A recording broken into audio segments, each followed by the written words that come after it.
Good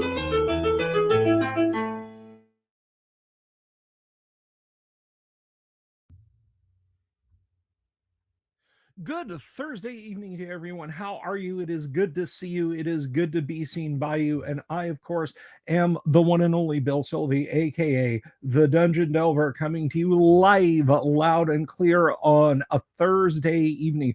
We are one day away from being done diddly done with this week, and I hope you guys are happy about that. Welcome one and all to the show, and let me hit you up for something since you just got here, and that's what I do. If you haven't already, if you have not done this already, would you do me a favor? Would you do a favor for me?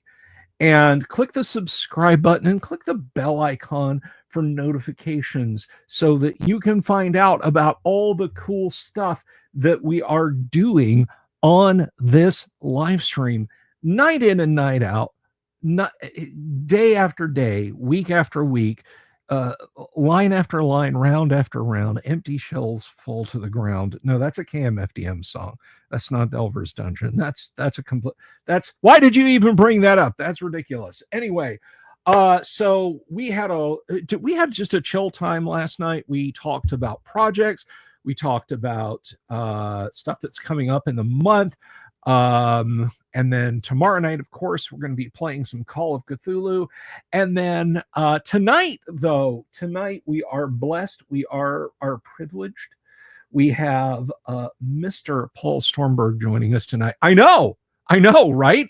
I'm as amazed as you guys are, but he took some time out of his incredibly busy schedule, and I'm not kidding. Paul is busier than a one-legged man at a butt-kicking contest, which he will probably win if I know Paul, and I do know Paul.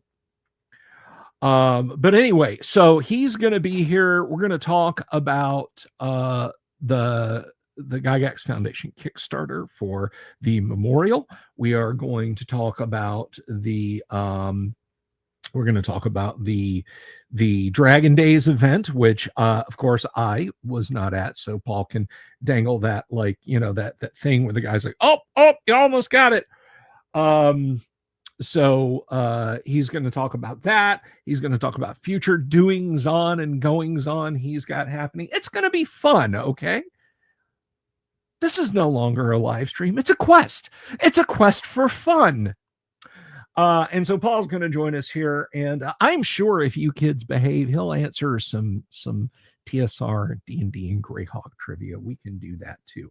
But before we get to that, we got to do the needful, and I got to tell you guys about some special stuff that's happening around the Delver's Dungeon. First of all, this here live stream is brought to you tonight by Yang Yan Zhao and his most excellent Kickstarter for Empire of the Undying Sun. And what is Empire of the Undying Sun? Why, it is a 1st edition and 5th edition horror adventure campaign setting module. Look, it's everything you need in a book, and it's going to be available for 1st edition, which I am doing the conversion work on that. For 5th edition, you guys absolutely positively need to check this out. I've seen it already. Like, I've got the proofs and stuff for me to work through on this. So trust me when I say this is badass. This is a 1E thing. So it is not like, oh, well, it's compatible with a clone of a remaster of a reboot of Micro Light D20 wipe. No. 1E 1st edition.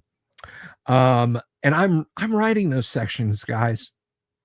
Do the math. Bill Sylvie, 1st edition. You tell me how awesome you think it's going to be. Get in on this Kickstarter. There's only 21 days left.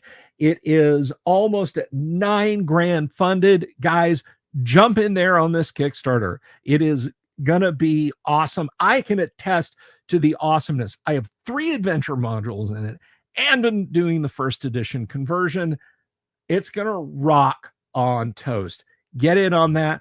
I will put the URL up real quick here, and you guys screenshot, copy, paste, do whatever it is you need to do to check out the Empire of the Undying Sun Kickstarter by Yang Yan Zhao and a staff of many, many talented people, not least of which is myself. If you bought Elemental Moon once upon a time, the 5 or 6 free modules that I put out, the things I wrote for Knockspell, stuff that I posted up for free, the Lost Crypt. If you're like, Bill's got it going on, then get in on this. Get in on this Kickstarter, because it's got a lot of me in it. So check that out, guys, and give it a look. And I say that not just because Yang is a sponsor tonight, but because he's a swell guy. And I think he works out, so I think he's a swole guy too. But I don't know. We'll have to talk to him about that the next time he's on. And also, for those of you maybe who like it's your first time in a while tuning in, who are looking at the screen and you're like, "Wait, how's that?" Your eyes do not deceive you. This is a wood grain original D&D set. It is a reproduction of original D&D as published in January of 1974. This is as near to it as you can get without spending anywhere from $10,000 to $26,000. And I'm giving away 4 of them this holiday season. That's right. I'm giving away 4 sets in a special drawing to be held on Christmas night, the 25th, in a live stream. Myself, Mrs. the Dungeon Delver. Your next question is, how do I qualify for that? And it is so easy, guys. It is so unbelievably easy. Here's what you do. Join us as a member on YouTube. You can do that for as little as $2.99 a month. Or if you're feeling thrifty, you can join us as a Patreon over on Patreon, and that information is scrolling by at the bottom of the screen. And for that amount, $1 a month on Patreon, $2.99 a month here on YouTube, your name goes in the hat for one of 4 reproduction original D&D sets that we will be giving out on Christmas night. Now, here's the caveat emptor. Here's the thing. You have to become a member no later than October 31st. November 1st, 2nd, 3rd, 5th, 10th, whatever. I will appreciate anyone who joins us as a member after that point, but you'll be out of the running for this. We're going to do another drawing next Christmas, but this year it's the OD&D wood grain sets. The only other way to obtain one of these right now in the immediate future will be, because I'm not doing a giveaway of these again, by the way. In the future, I am donating one of these to EggCon for their auction, and that's in July. I am donating one of these to Page, Philadelphia Area Gamers Expo, and for their charity auction, and that is in January when I head up there. I'm going to send it to them before then. So if you're going to be at either one of those cons and you're like, well, I'll just try and bid and win it, you do you. But I'm telling you right now, if you want a free shot at a reproduction of original Dungeons and Dragons, not a free shot, a shot at original D&D, join us on Patreon, join us as a YouTube member. And you have to stay through the end of December. That's all I ask, through the end of December. This is open to every patron and YouTube member, but I am going to tell you, if you live in a foreign country, shipping is not included with this. Okay. Shipping is brutal right now, and I am poor. But still, even if that's the case, even if it costs you $60 to get sent to wherever you are, tell people you've got a wood grain OD&D set and it costs you $60. Anyway, so that's the deal with that. I'm going to stop talking about my various stuff. Guys, my guest tonight is, has anybody ever told you about me and said, Bill Sylvie knows a lot about the history of D&D and deep lore and all this, that, and the other? I got it all from him. He's forgotten more about D&D than I've ever known. The fact that he's sitting still long enough to do this tonight fills me with a great sense of privilege and joy. Because he's not just a guest, he's a friend. Ladies and gentlemen, please put your hands together for the incomparably superior human being. Everybody welcome Mr. Paul Stormberg. Paul! He's sitting there quietly. He's got the helmet. Hi, Bill. Hi, Paul. I see the helmet. I've worn that helmet, by the way. I'm pretty sure Paul cleaned it out. No, it still smells like Bill in there. So it smells like Gino's East Pizza, then, I'm guessing. Oh, that garlic. So good. Yeah. Ooh, good stuff. Good stuff. How are you, my friend? I am great. I'm very tired, but great. Good. Good. I've been running around the Midwest a lot lately. But yes, everything is good.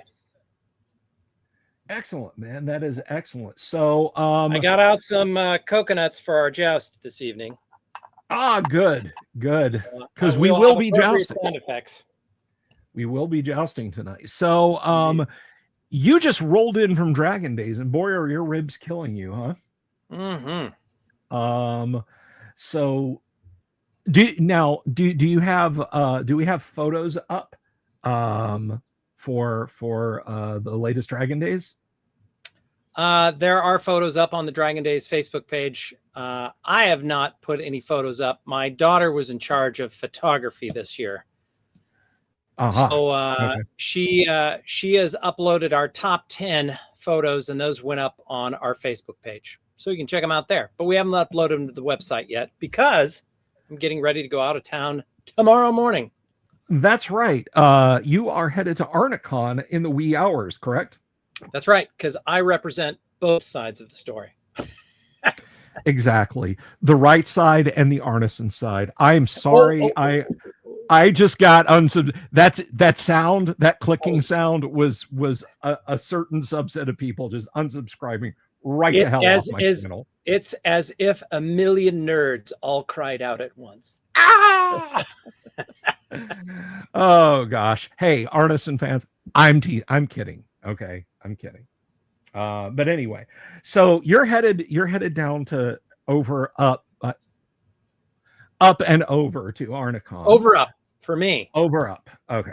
It would be up for you. Yeah.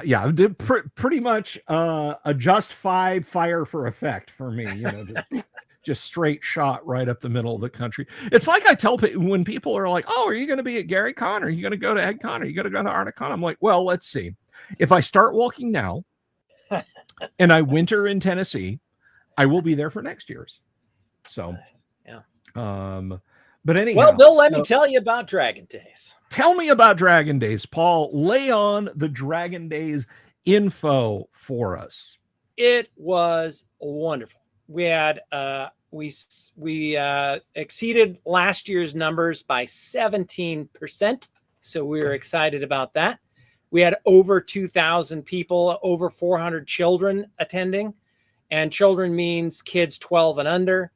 When people ask me if this is a game convention, I said no. It is a festival planting the seeds of interest in fantasy fiction and gaming, and especially role-playing games. Right on, right on. So, but there was some gaming there, right? At There was Horticultural Hall, I indeed guess. gaming. We had several tables of walk up and learn to play D&D, Mhm. which, I've been told by a couple of guys. They said, I gamed with my daughters, my wife, and my son, and that was the first time we've ever all played D&D together as a family. And now I think they're hooked. So Excellent. planting the seeds. Are they hooked on proper Yes. D&D though, Paul? Yeah, so we also had a lot of other games up there as well. Tom Wam ran some of his zany games, and Heidi Garland, Gygax Garland, and Eric Gygax Garland. I think that's how you say it. Anyways, those two were up there running their Dragon Derby game, which the prototype looked absolutely amazing. Oh yeah. And there was people playing and having a lot of fun there. They also had a huge fire-breathing dragon head as part of their display, which was amazing. It was great. All the kids loved Wow. that. Jeff Easley Yeah. sat there and quietly turned out masterpiece after masterpiece of dragons while people stared at him. Yeah. And he made some amazing autographs for people, putting dragons' heads sketches inside their unearthed arcanas and their rules cyclopedia. And Nice.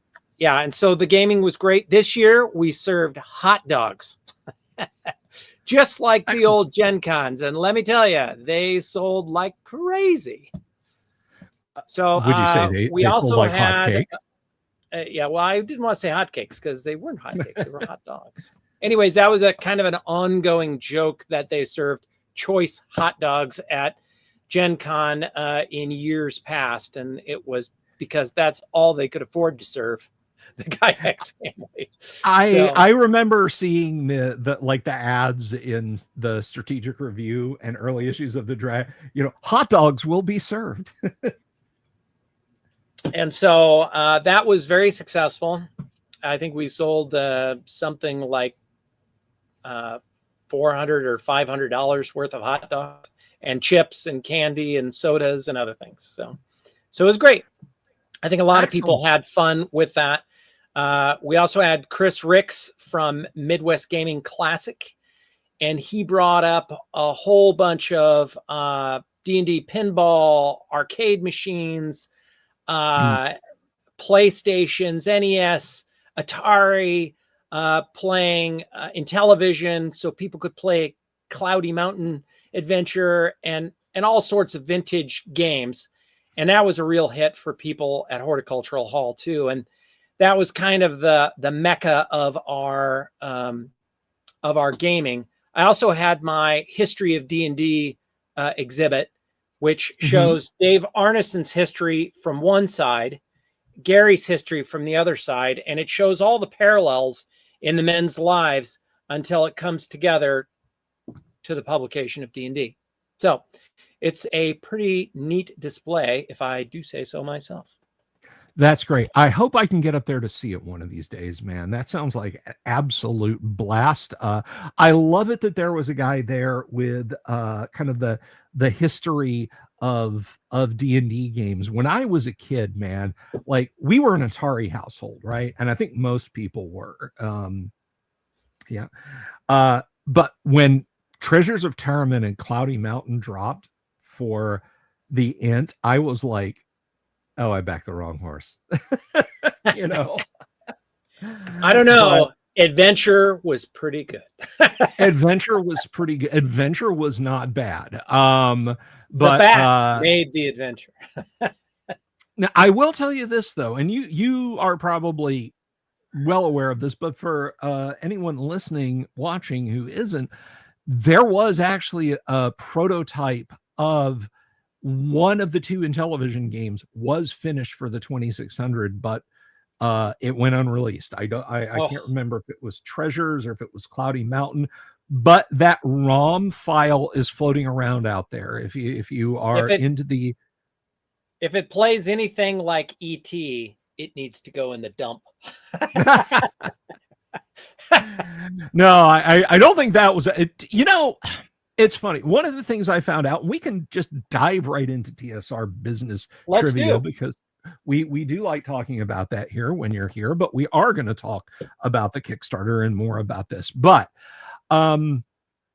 so anything D&D that I saw as a kid had the souvenir font in bright red, which people can probably barely see, but it's the carnival font, the souvenir font, Advanced Dungeons and Dragons, and t-shirts, posters, those St. Regis folders and spiral notebooks and stuff like that, all emblazoned in capital letters.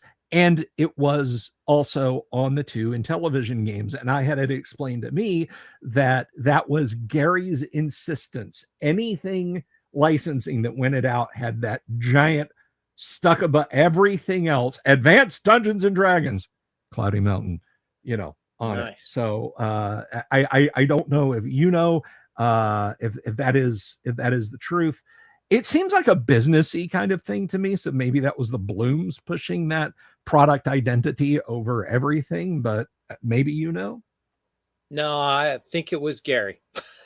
And back in the day, you had to pay a royalty to use certain fonts, and that was Quentin is the name of that font.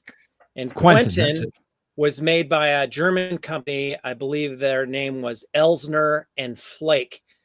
And when I got that font back in the 90s, I had to pay $34 for it.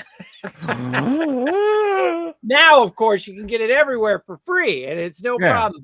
But at one time, and so I think that if you use certain fonts, you had to pay a royalty to use certain fonts. I paid $34 for my usage of that font. So what I'm guessing is Gary invested in using that font and decided that, that was it. That was branding. And Gary was very big on branding, right?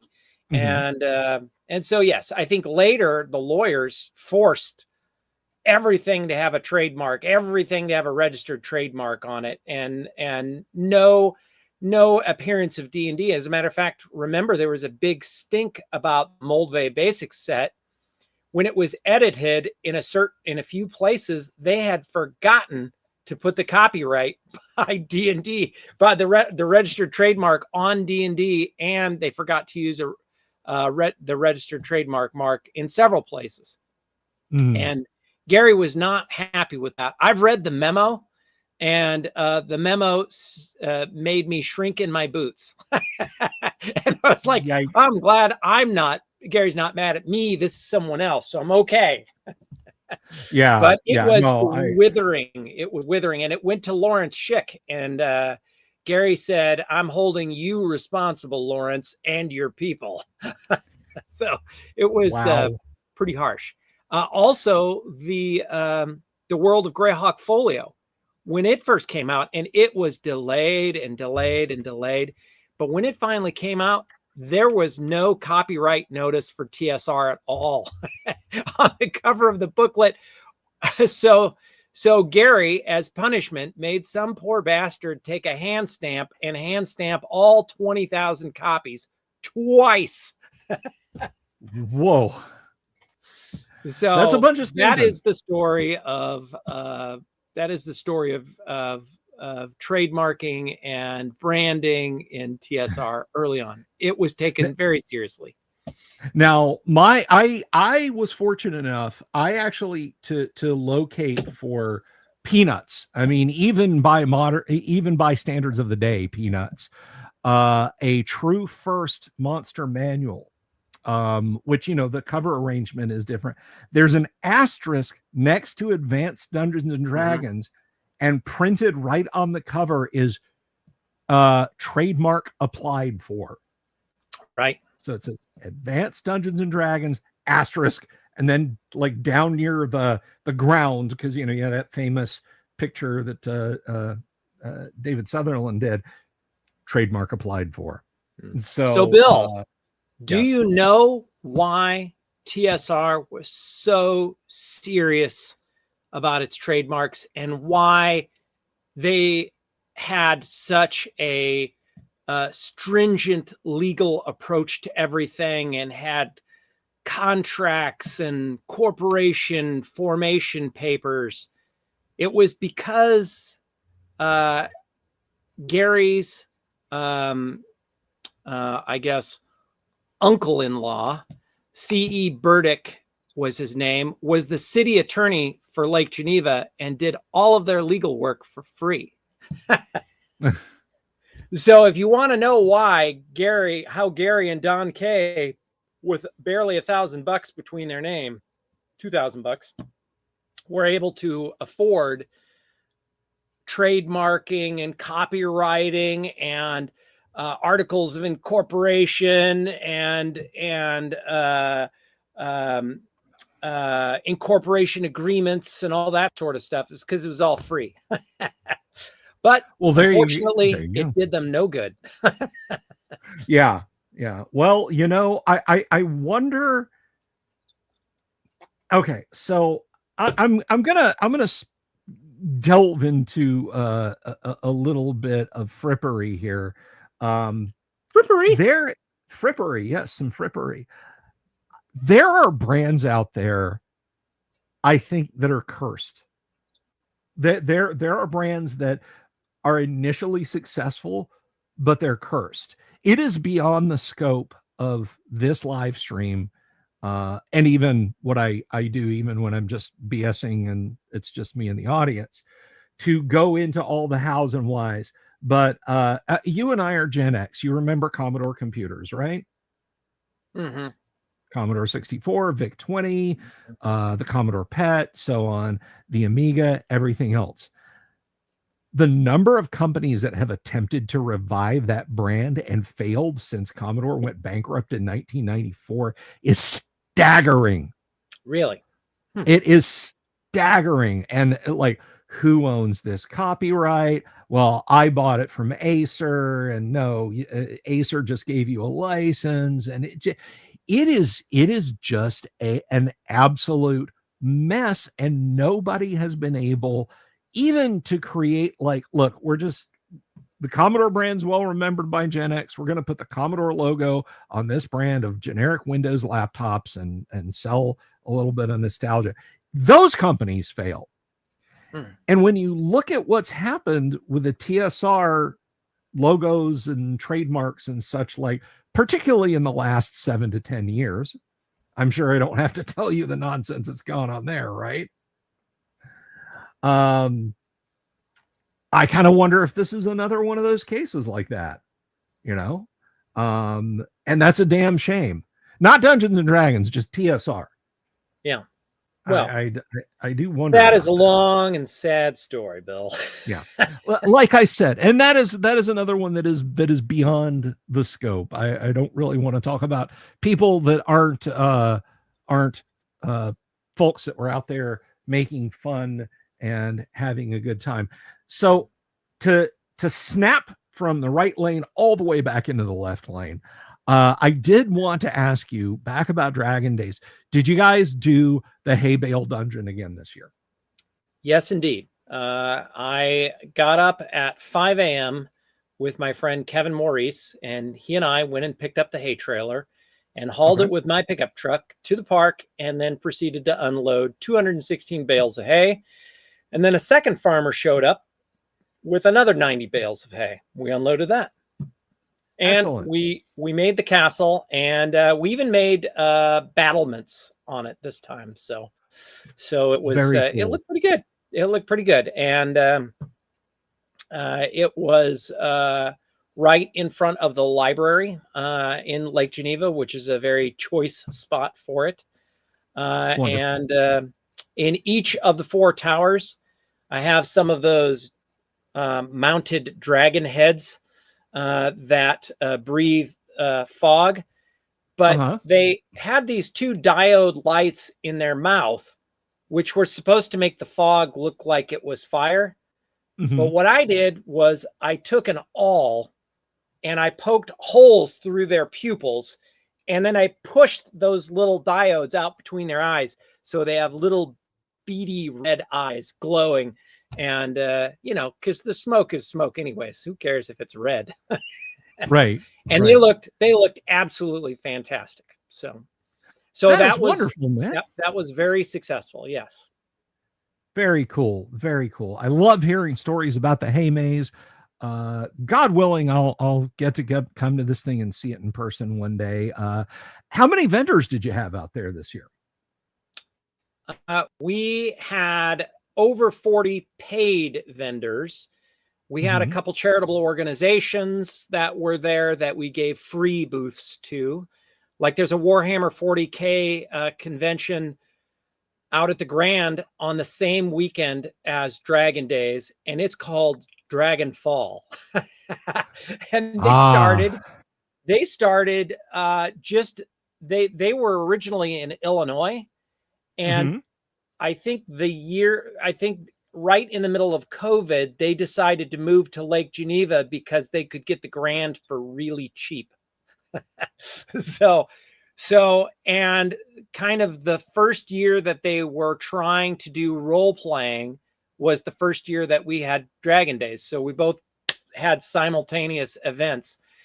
And so I've talked to the organizer, Mike Lager, there, and he and I set up a reciprocal agreement where anybody with a Dragonfall badge could come to Dragon Days, and anybody with a Dragon Days badge could come to Dragonfall. And it was great. And so we gave them a free booth. They gave us a free booth. So we had other groups like Griffin and Gargoyle, the kind of the theme fantasy D&D restaurant bar role-playing experience park that is trying to be built by Daniel Caldwell up there in Lake Geneva. He had a table, and we just gave some other tables to people. So in total, we had 66 vendors. So Wow, that is awesome. And look, I gotta say, I love the collab with the tabletop wargaming con. That I think that's really awesome of you to do that. That's really awesome of them to do that. That's pretty cool. Yeah. Now, did anyone say to you, "Hey, yeah, I was just at this con and I saw the thing and I decided to come over here"? Did you meet anyone who said, "Yeah, you know"? There was a couple dozen people who came over from there to here to our event, and vice versa. One guy said, "Yeah, I didn't know this was going on. I kind of knew that D&D was created here, but I really didn't know the history." He says, "I was mainly a Warhammer 40K guy." And I go, "Well, did you know there's a Warhammer 40K convention happening right now at the Grand?" He was like, "What?" And so he was really excited, and he took his Dragon Days band and went over there and had a great time. So that's nice. So did you educate the Warhammer guys that Warhammer came this close to being a TSR property back in the day? No, it's you know, it's one of those bits of lore that is lost on most people. Oh well, we got to tell it. We got to tell it now that I brought it up. The TSR in America. So here's the thing: Games Workshop sold magnetic chess sets and checkers and probably some Avalon Hill games. They reached out to one person, heard about this Dungeons and Dragons game, and they reached out to TSR and said, "We want to buy a few OD&D sets to sell."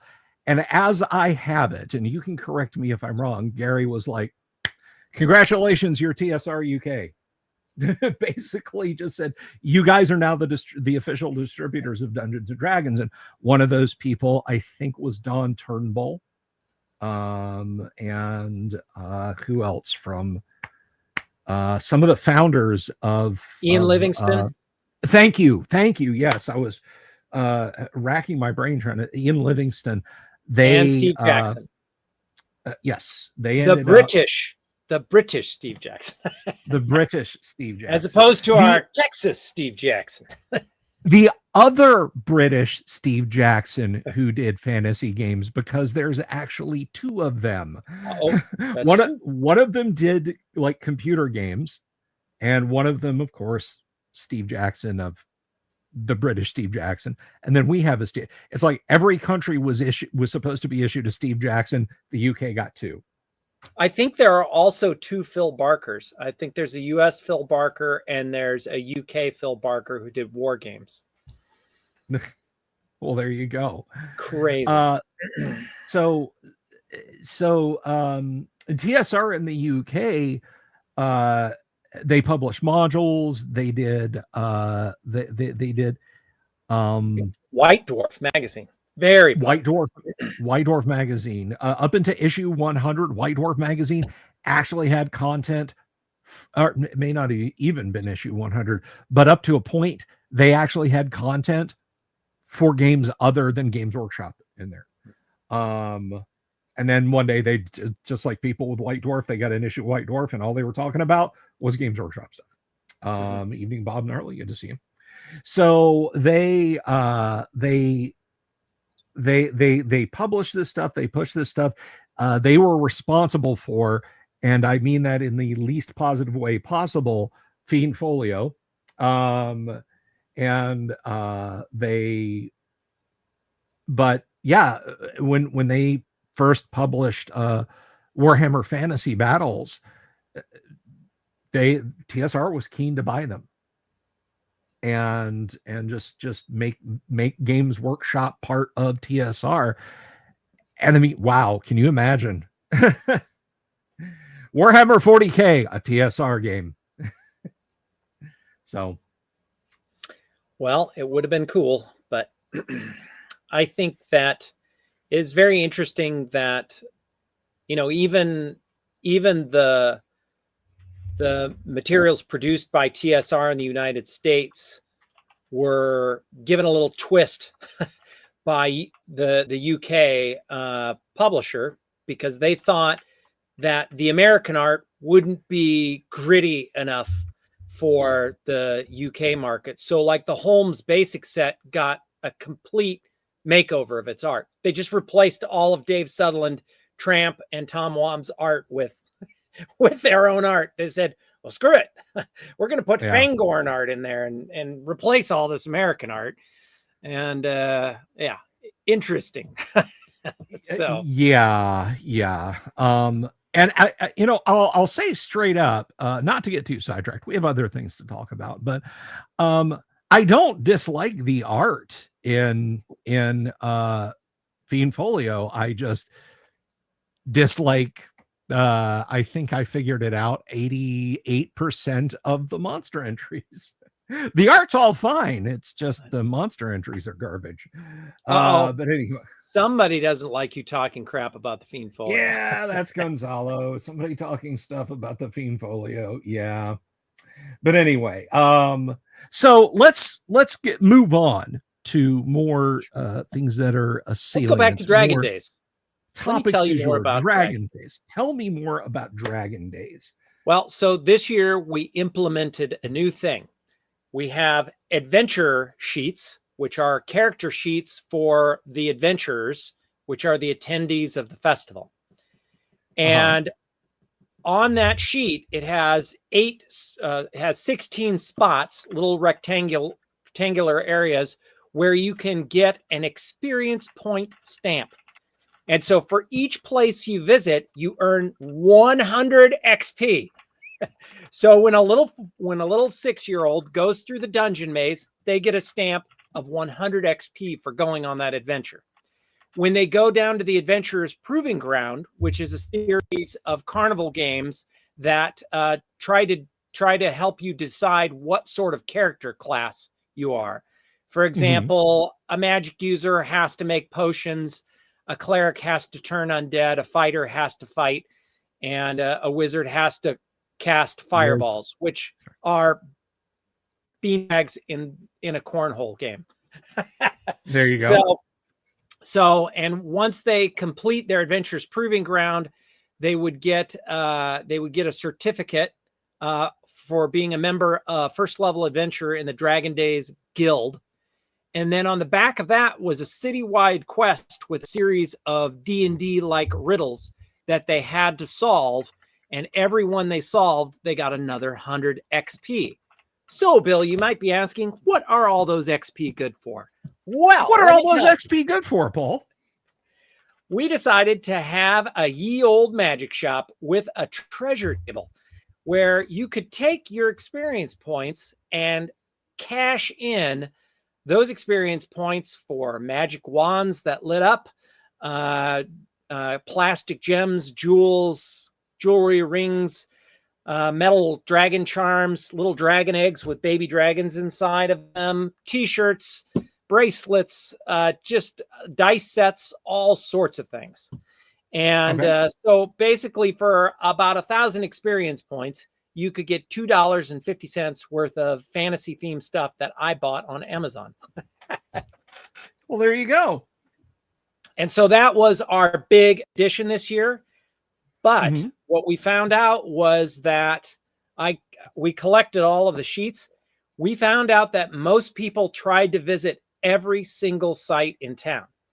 So we gave out 1,200 adventure sheets, and 271 people went on the citywide quest to go to every single site and look and try to figure out the riddles, which requires them to engage in each place. Like in the library, you have to go and look through the Appendix N archive to find an answer.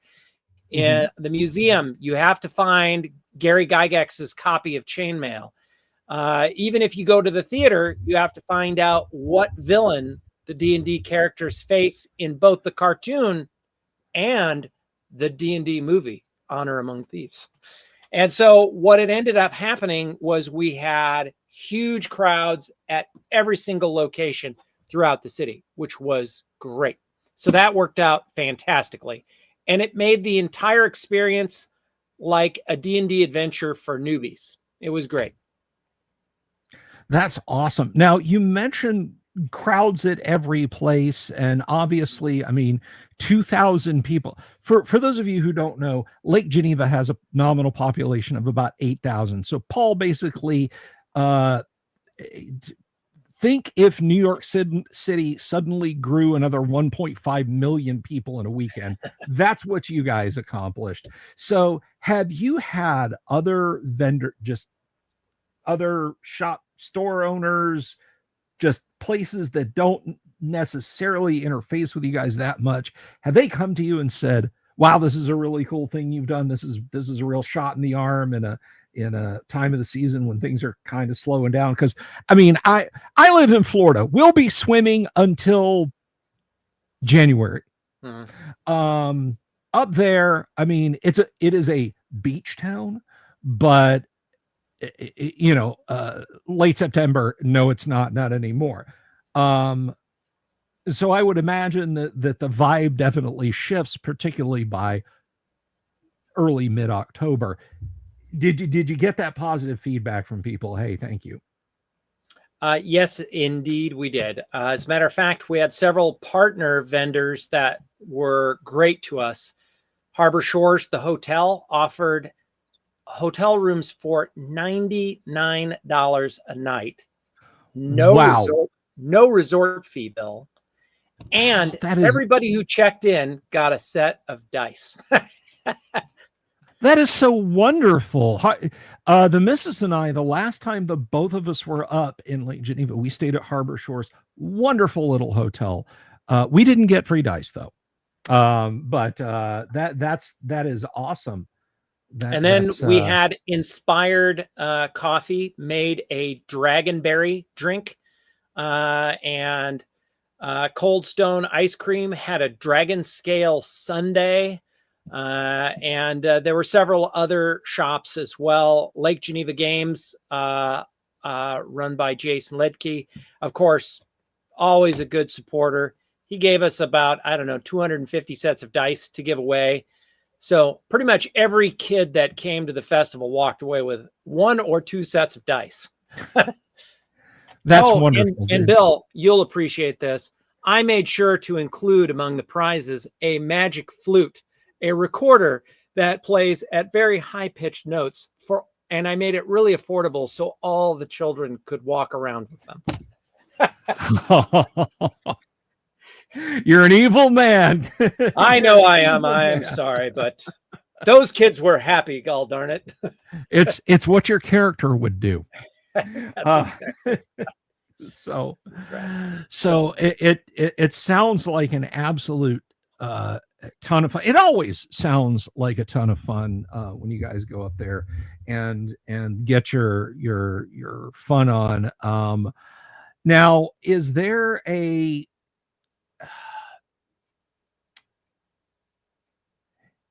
are you for future plans? Are you gonna kind of keep the model you've got? Are you going to lean into theming at all, or is it seems to be working well enough the way it is? But what are your future thoughts as far as like, hey, we could go this direction? We keeping in the boundaries of what you're doing.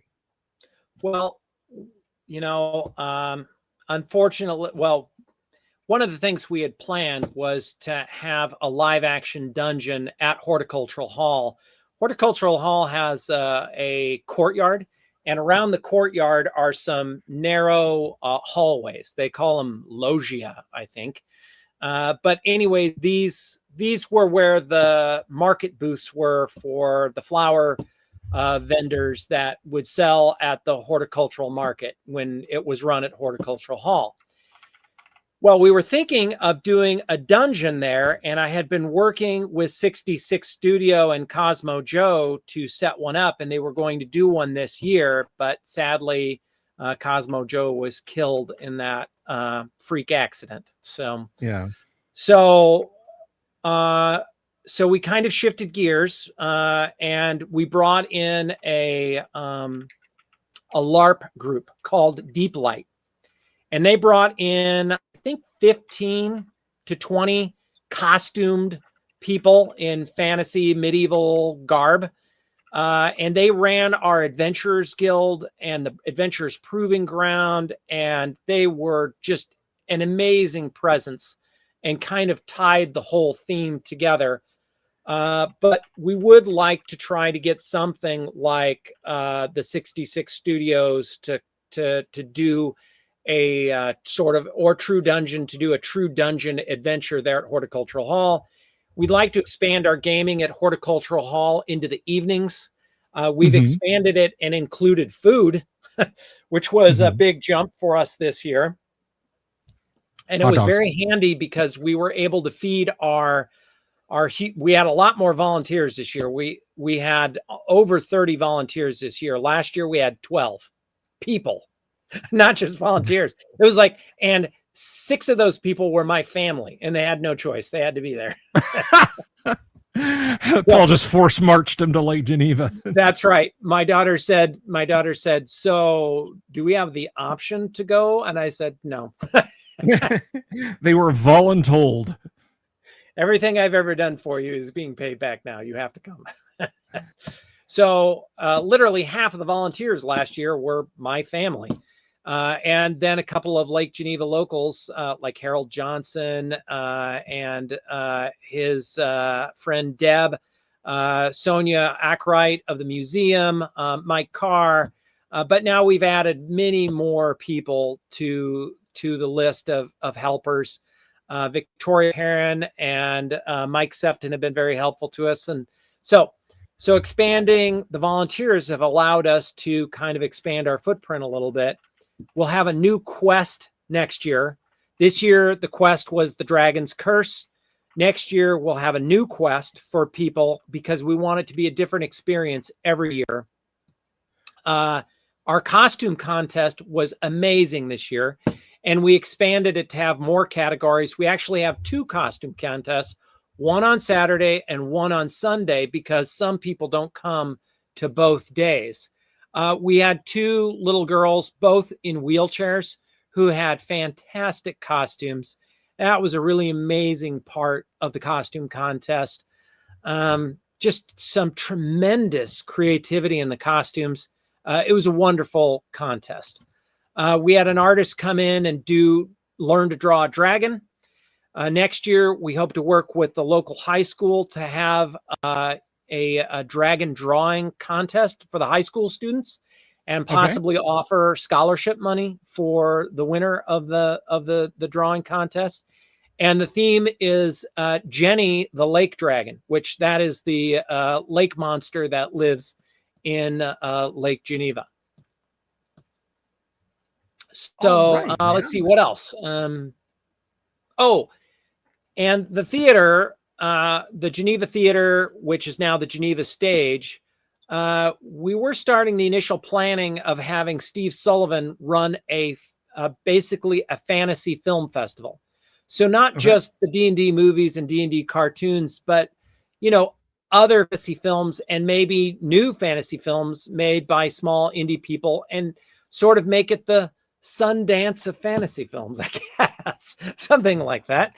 That would be fantastic. And I just want to inject this, because I got to make it about me. No, I just want to say though, dude, if I lived closer, first of all, if I lived closer, Colleen would make me show up to volunteer. And second of all, you would need a gun and a sharp stick to keep me away from volunteering. So, funny enough, a gun and a sharp stick is what we give all volunteers.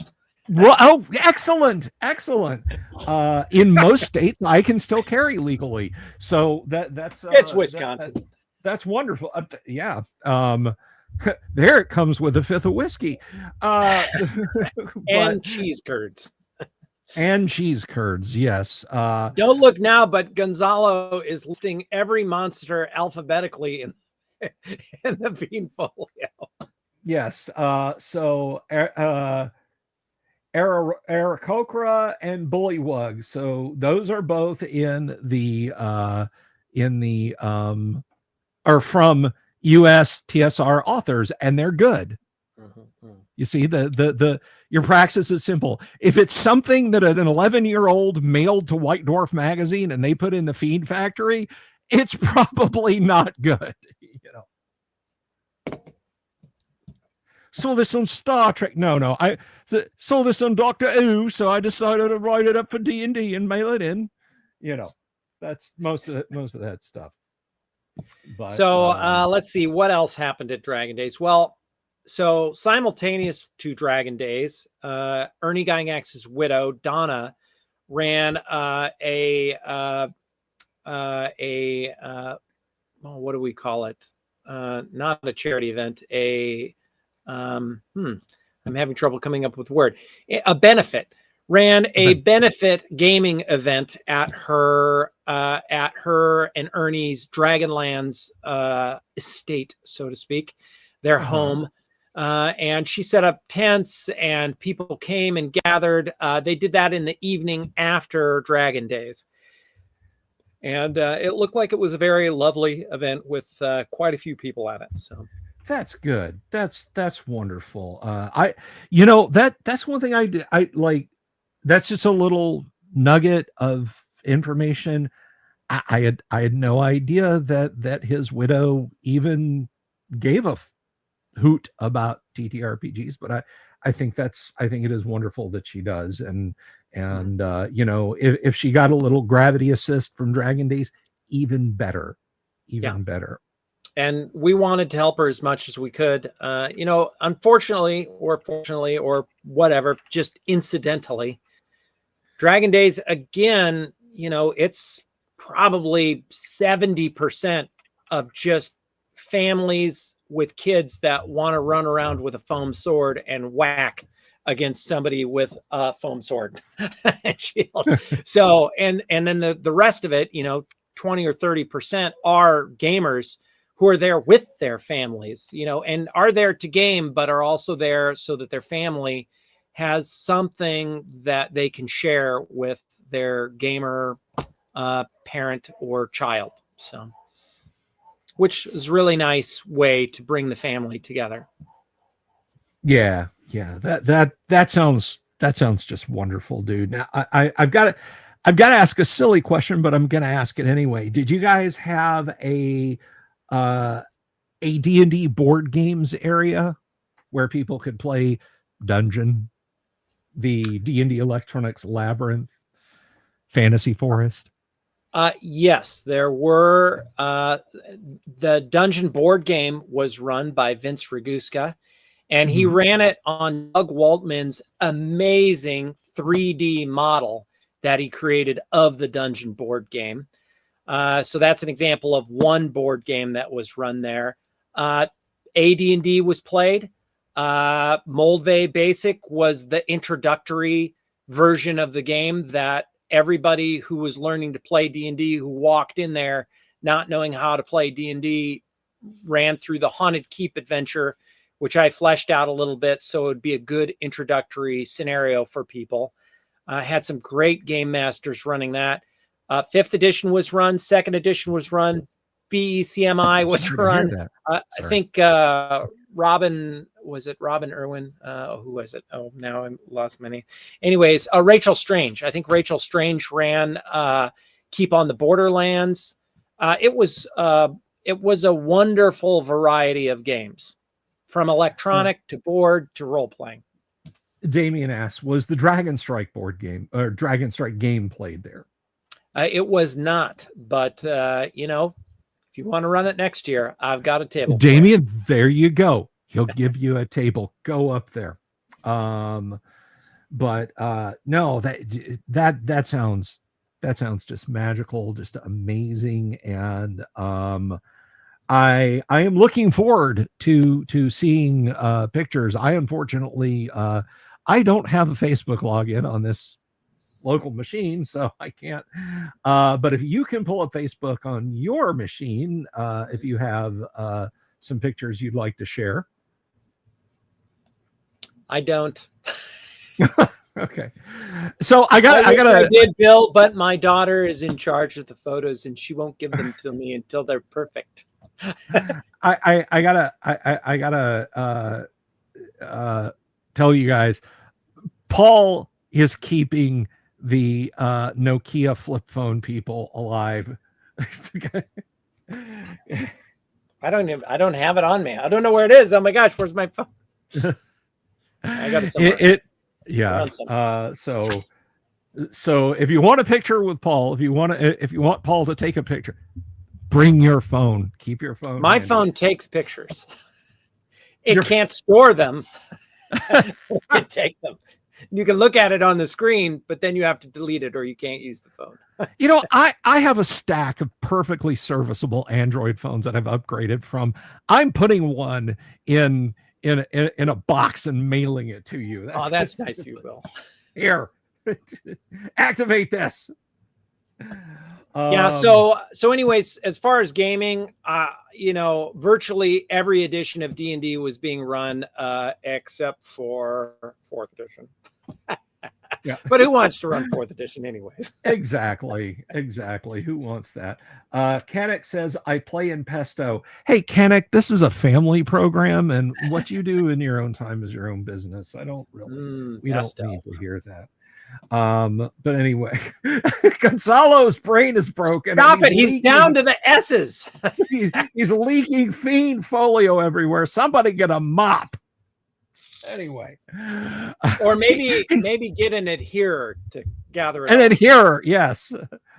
Get a susurrus to suck up all the all the stuff. See, I know. He's still going. He's still going. So what else about Dragon Days? We had a wonderful opening ceremony. Heidi Gygax opened the ceremony for us and cut the silver cord with the silver sword of Gygax ceremonial sword. Wonderful. And the mayor was unable to make it because there was the homecoming parade that very same moment. Now, see, Bill, this is my dream. Is the homecoming parade goes down Main Street and turns up Madison, okay, which is directly across from the main gate of the Fantasy Festival. My dream is that the float with the king and queen of homecoming stops, and the king and queen come down, and together they cut the silver cord and officially open Dragon Days Fantasy Fair Festival. So Well, I don't know about official, Paul, but orange safety cones that can be used to redirect traffic are awfully cheap, and I'll just leave it at that. What you do with that information is your own business, Paul. That's right. Who So parked this truck here? I guess we'll have to go this way. we'll just have to turn and go this way. Exactly. Well, that would be that would definitely be a worthy thing. Now, Did you know there was a crisis too, Bill? There was a straw bale crisis in southeastern Wisconsin. I did not know that. Tell us all about that. And I only had 160 bales, and I needed 250. And so I had to shop around and beg and plead with a bunch of farmers that finally I found Bruce, who ran a dairy farm up in Watertown. I think it was Watertown, or maybe it was Waterside, Wisconsin. And he was able to haul the 50 miles down and brought us 90 bales of hay. So we were able to make the Dragon Days Dungeon Maze. But we also make a pile every year, Bill, where we take the Gygax Memorial Sword and we jam it into a bale of straw. And we make little children try to pull that sword out of the bale of straw. So instead of sword in the stone, it is sword in the straw. Sword in the straw. And did you have a worthy sword wielder? Well, one year, Bill, I put a speed clamp, those little speed clamp with the rubber grips on them. Yeah. I put a speed clamp on the tip on the other side of the bale. So no matter how hard people tried, they couldn't get out. And, they have a little speed, they have a little thing, they have a little catch on them, right? And you hit that trigger catch and it's an instant release. I thought about hooking up a piece of fishing line and putting it around my boot, and every time a little kid tried to pull it out, I'd just yank my heel back and it would pop that, and out would come the sword. You absolutely ought to do Disneyland. that. I'm creating a D&D Disneyland, Bill. You're creating a D&D Disneyland, and that is absolutely fantastic. I love it, and it is so great to see that grow just year after year after year of you creating this fantastic event to honor Gary, the creative genius that he was. I think it's absolutely fantastic. And I love hearing about it. I am both envious and enchanted by this. So I feel like you've really created an awesome thing there, dude. And I hope it goes on forever. I hope that. I hope I'm not in charge of it forever, however. Yeah, that would eventually be, I have to stop unloading 260 bales of hay at 5 a.m. Well, you didn't step off and clip yourself on the trailer tongue this year, did you? I did not fall 8 feet to meet the gate of the trailer like I did last year. That hurt. Yeah, was that just last year? I thought it was the year before. No, I think it was 2 years. I don't know. It's all a blur. Yeah, no kidding.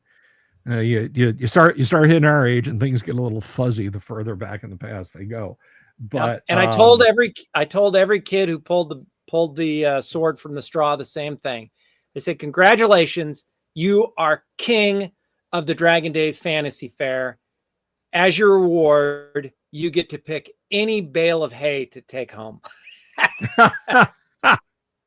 Did any kids take you up? To which the kids excitedly ran to the first bale of hay that they could reach around and said, "This is mine." And their parents said, "No, we're not taking that home." I was like, seriously, they get the bale of hay. And the parents were like, no, we don't like that anymore.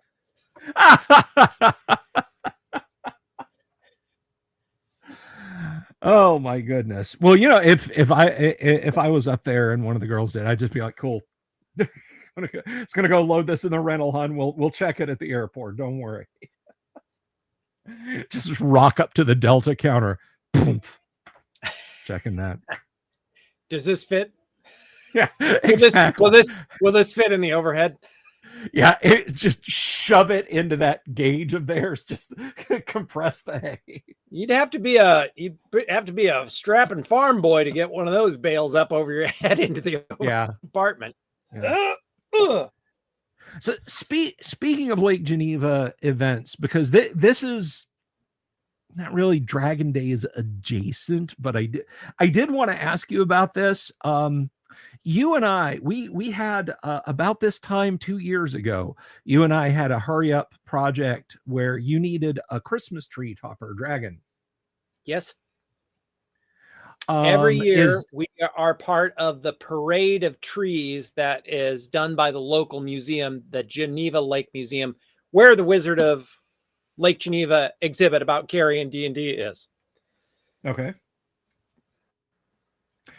So I was just wondering, are you still using the topper, or is that a... Oh yeah, the topper is still being used. And this year when we did the Learn to Draw a Dragon contest, and the artist whose name is escaping me, Zedeki, she is Darlene's niece. And she is teaching kids how to draw dragons. And then we're taking those dragons and they're going to become the ornaments on the Christmas tree at the museum this year. Oh, that's wonderful. That's wonderful. So for those of you out in the audience who might, Paul reaches out to me and he's like, hey, need this 3D printed. It's a filament print, but I'm pretty sure I can do it with resin. I do it with resin. I do it in multiple parts because the whole thing is like that wide at the wings. It's like a foot. I mean, it's a foot wide. It's not like a foot.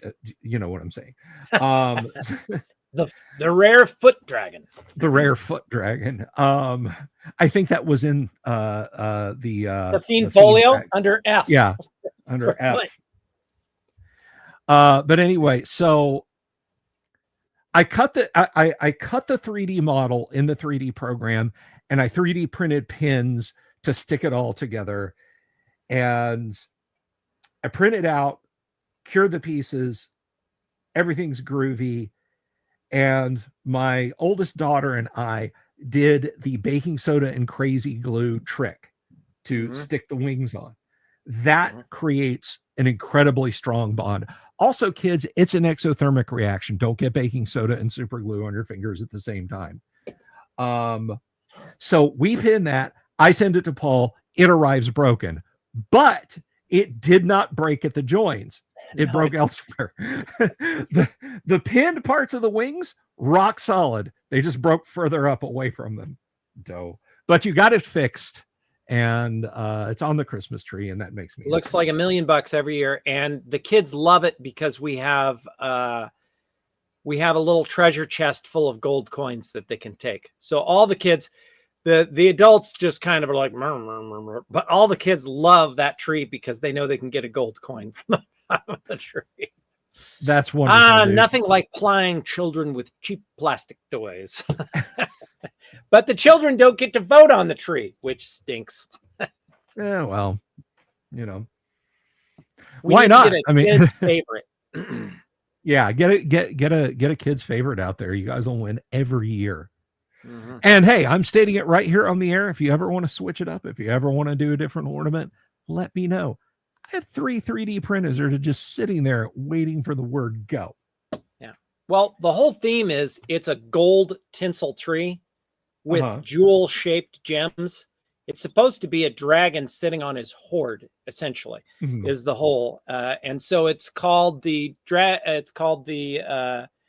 call it the Dragon's Treasure Tree, is what we call it. I thought it was a good theme, but apparently no adults like it. Only the children. I think it's a wonderful theme, and you should win every year. That's just my opinion. Well, it supports the community, so it's good for us. Excellent. So speaking of things that are going on in Lake Geneva, Paul, what is happening with the Gygax Memorial Kickstarter. I actually shared that URL. I'm going to put it back up there. And then I'm going to do this. We're going to share screen, share screen, share screen, share screen, share screen, share screen. There we go. So Paul, tell us about the memorial. Well, the memorial kicked off. The memorial has been being worked on by Gary's widow for the last 16 years. Mm-hmm. And she really struggled to get the city of Lake Geneva to want to build a memorial to Gary. And we put our 2025 project update on our website. You can go out there and see the whole history of the fund, all of our expenditures, all of our income for the last 16 years. It's been, in short, it was a long and difficult quest. Basically, Lake Geneva is a place where there's a lot of famous people that live there. You know, the Wrigleys and the Schwinns and Otto Young and on and on. It was the millionaires from Chicago, their place to summer. And so to get a statue to Gary put in really the crown jewel of all of the locations in Lake Geneva, which is Library Park, which is on the north shore of the lake, right down the main street. It's a beautiful park. And to be able to get a memorial put in that park is probably as difficult as any place to put a memorial in Lake Geneva. And so it took us 16 years. But initially in 2012, the city had given us Donian Wetland Preserve, which we discovered we could not build a memorial in because it was a wetland preserve. Yes. But then in 2019, Gail turned the whole thing over to me because she had gotten ill, was hospitalized for a month with complications from undiagnosed tuberculosis when she was a child, which had severely damaged her liver. And so she was hospitalized for a month. Shortly after that, she just kind of lost steam and was recovering. And eventually she brought me on to re-energize things. Her sisters suggested that the memorial be a table that people could play at. And then I just riffed on that from there. And you see the design there in the Kickstarter image. It'll be Gary in a D&D themed throne with his hand pointing down to a bronze map, which will be scaled for miniatures, the first dungeon level he ever drew for Greyhawk Castle, level 1 of Greyhawk Castle. There's stone benches on either side so players can gather around and play on the table using miniatures. That one end is open to make sure that everybody has a seat at the table, and it is handicap accessible for that reason. Gary's hand is pointed down to the table so that the DM can sit next to Gary, and the DM can roll all of the Dungeon Master's dice off of Gary's hand. And therefore, Gary will help the Game Master run his game or her game. The key, the original 1973 key for that map will be uploaded to our website, so people will be able to play through Gary's original key, his original dungeon adventure for that level. But we're going to have all of the rooms numbered so people can upload their own keys for the dungeon, and people will be able to come back year after year after year on a pilgrimage to play D&D on the Gygax Memorial Gaming Table. Well, that is phenomenal. I've said before that this is something absolutely worth your supporting, folks. 21 days to go, 175 backers. You guys have got to stretch, but I think you can make it happen. Now, tell us about the stones. Tell us about the stones, Paul. So for the Kickstarter, we have a couple of neat awards. Okay. Obviously, you would go up on our Gygaxian Wall of Honor. You would get your Gygaxian Scroll of Honor with your name on it, saying that you contributed and what level you had contributed at. all of the levels are based on D&D character levels. So you're a first level adventurer of Gygax, second level, third level, fourth level, all the way up until ninth level, which, as we all of us D&D players know, is name level. And then it's no longer ninth level adventurer of Gygax. Instead, it's warrior of Gygax. And from warrior, it goes to epic warrior and upwards. As you, at this level, at the warrior level, for $250, that's it, Bill. For $250, you get a granite paver set into the base of the memorial. And you can have 3 lines of text, I think, for those, each line being 15 characters. And you can have it engraved for your game group. I've had people do it for a person that they played with in their D&D group, and they've made a memorial to them. Dave Sutherland's sister donated $2,500 so that she could get a brick that just says DCS3, which is how Dave signed all of his art. Wow, that is wonderful. And so there's a lot of opportunity to memorialize, to celebrate. We've had groups of gamers. I believe Mark Clover out of Lake Geneva and his whole game group got together, and they're going to get their own group stone. And so they're pooling their money together. And this is the great thing about it. Because D&D involves groups of people playing, you know, we're encouraging people to get a stone for their group or a stone for their dungeon master for Christmas or whatever, right?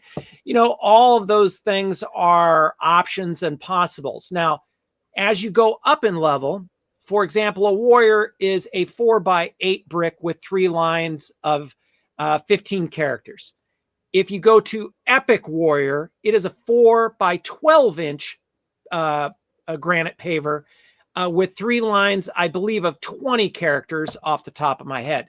And so you can get, you know, more words in there. And then as it goes up in price, up in donation levels, you get closer and closer to the head of the table around Gary. And so like there's $5,000 bricks that are on the left and right flanks of Gary's throne. And there are $10,000 bricks, which are right beneath the guardian dragon and the treasure chest at the back of the throne, and right there in the most prominent spot. And so with each of these levels, you get access to, you know, closer and closer stones, the epic stones being larger with more characters. Obviously, the $10,000 stones, those are 4x12 stones. And they're in the most premier spot, pretty much the way everybody will walk up to the memorial, right beneath the guardian dragon and the treasure chest at the base of the throne. I also have created a special mega mini dungeon, as I call it. It is an 18 level mega dungeon done in the grand tradition of Gary Gygax and Rob Kuntz early dungeons, Greyhawk Castle and Castle El Raja K.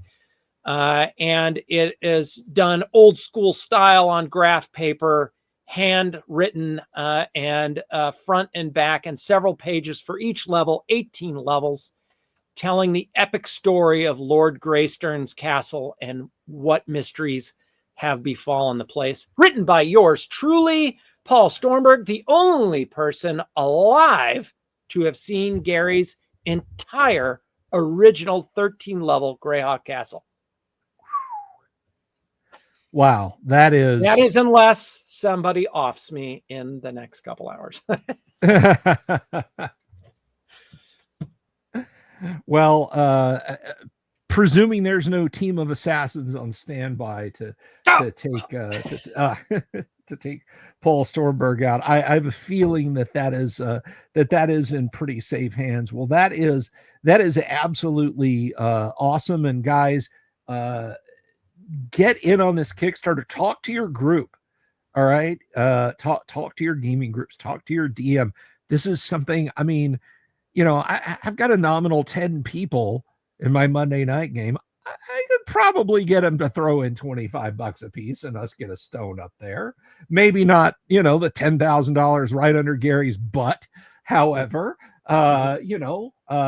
it's absolutely doable. And if you're like me, you're 6 feet tall, overweight, and named Bill. But if you're like me and you want to put your mark on the history of D&D in a real, no pun intended, concrete way, it gets no much. Guys, think about archaeologists unearthing this in 2,500 years. I mean, I'll be lucky if anything of mine is left 25 minutes after I kick the bucket. Forget, eternity. That's what you're doing. You're nailing your name into the page of eternity, into the history of D&D. And I can't think of a better denouement than to contribute to something like this. Quite literally the foundation of role-playing games, no matter how passionately I feel that should be the Keep on the Borderlands map. I'm sorry. I just have very significant feelings about that module, Paul.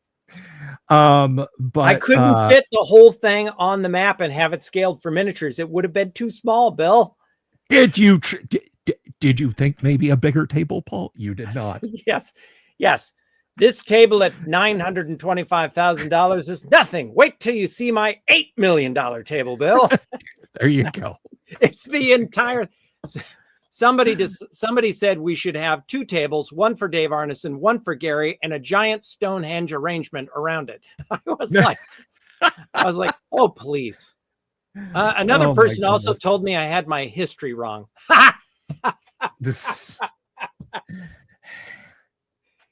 He said they published Chainmail first, and then they published a Civil War game, and they founded TSR to publish a Civil War game, and then only later was D&D published. I was like, and I said, oh, so close, but let me tell you the actual history.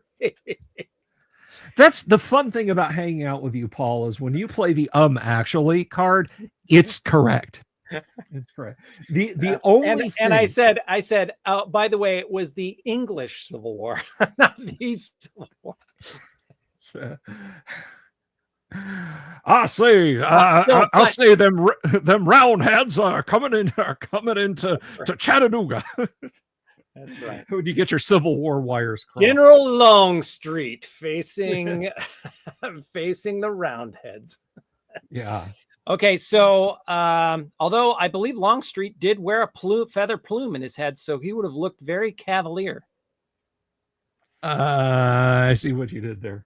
That's excellent.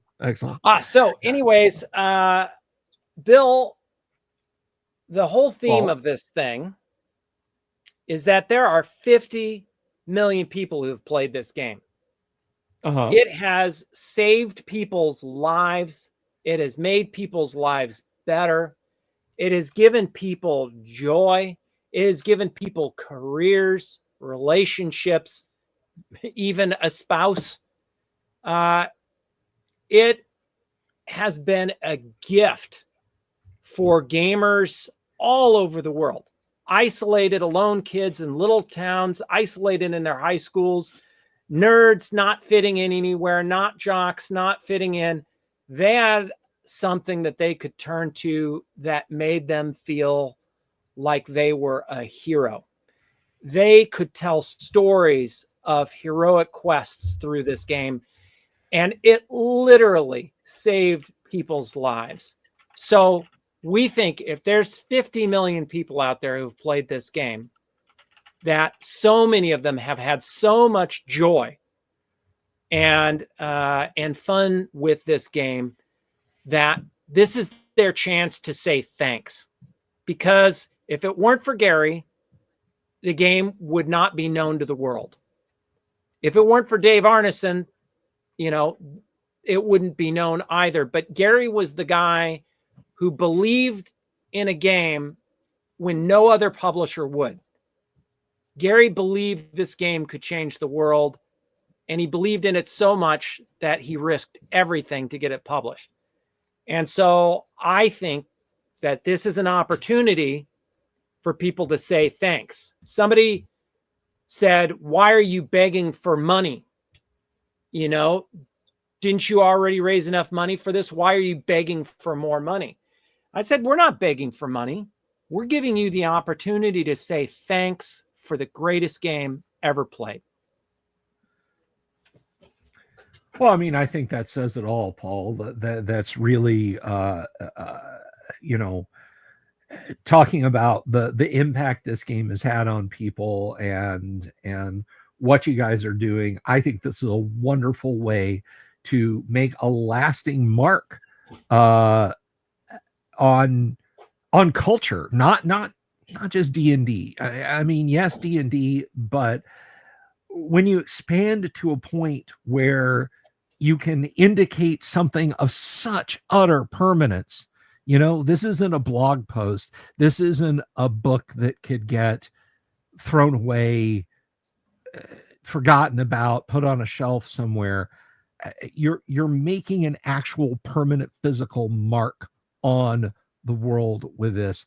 I really think that this is a phenomenal project that you guys are doing here. And it just one thing real quick, because I do like to acknowledge our super chatters. Paul, thank you very, I'm Paul Gonzalo. Paul is his character on the Tuesday night live stream. Gonzalo, thank you very much for this, for the $20 super. I appreciate that more than I can tell you. Thank you. And all my teasing about the Fiend Folio aside, I hope you have a fantastic Greyhawk campaign, my friends. So thank you so much. But no, the impact that this is having is just superb, Paul. It's just superb.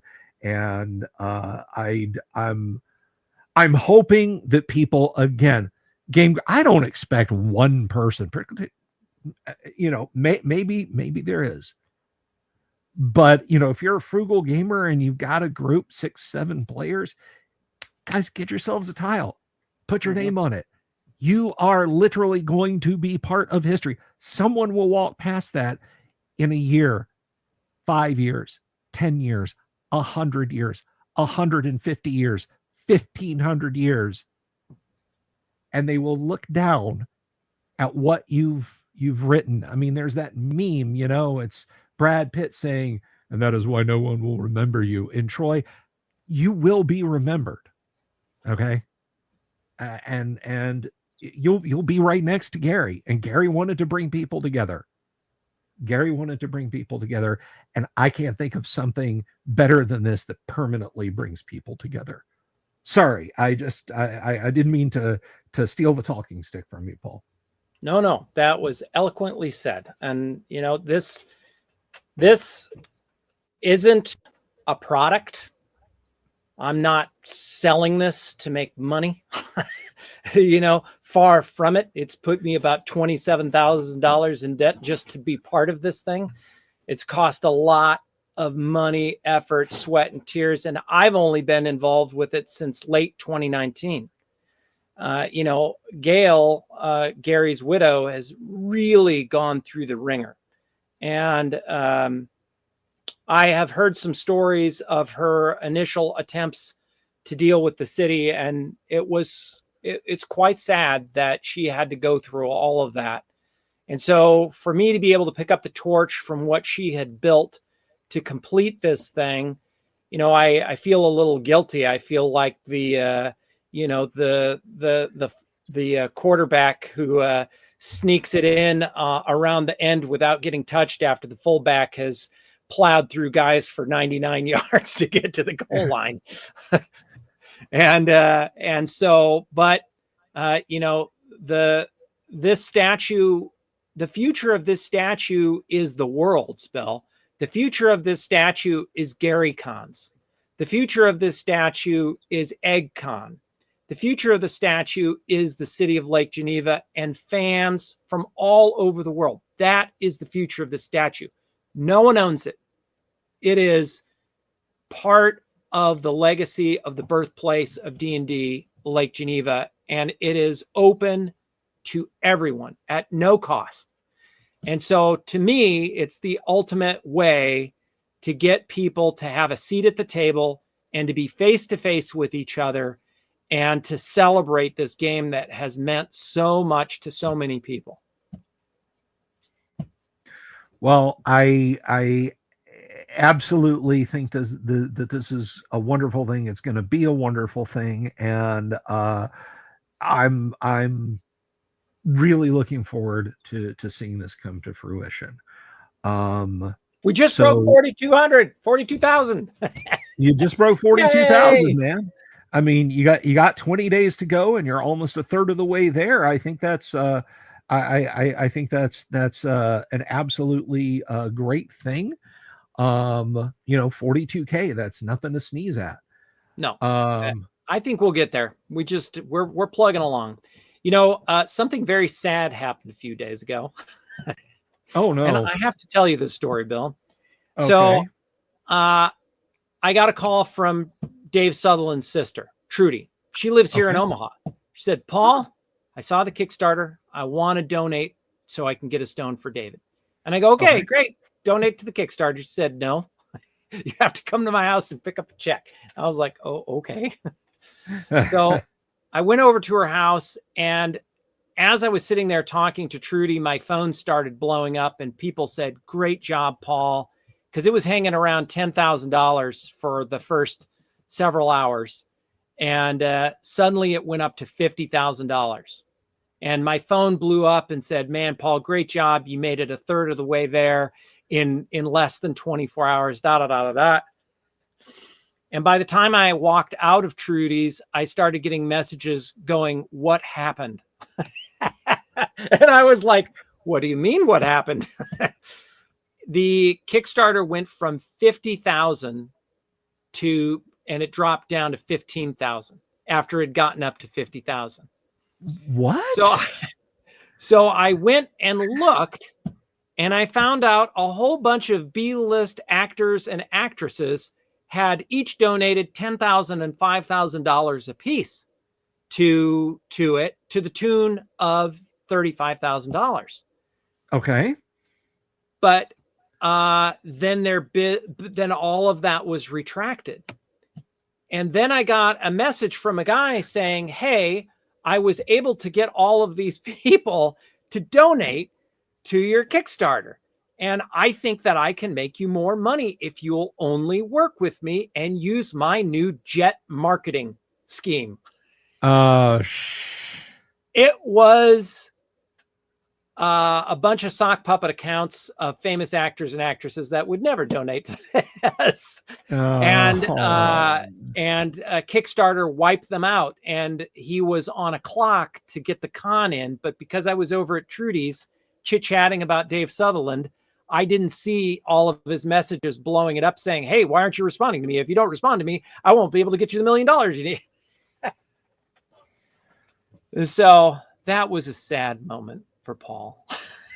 Oh man, that seems. But hey, I mean, you're almost. I'm almost back there. You're almost back there organically, the way it should be, and I mean, it's like a Sisyphean task. I'm just pushing this boulder up the hill. I'm just pushing. No, I know exactly how you feel, man, and I think this is. This is absolutely stellar, and I'm so excited about this. I wish there was some way that I could promote this at GWOC 2026, but unfortunately that's still months away. But I would absolutely do that if that was the case. Well,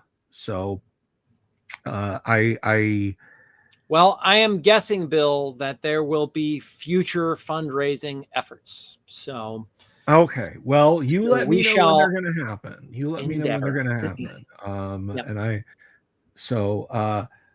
Although I am gonna sort of kind of put you on the spot here. We're gonna slide this over here for just a second. We can come back to that. Because you're not busy enough, Paul.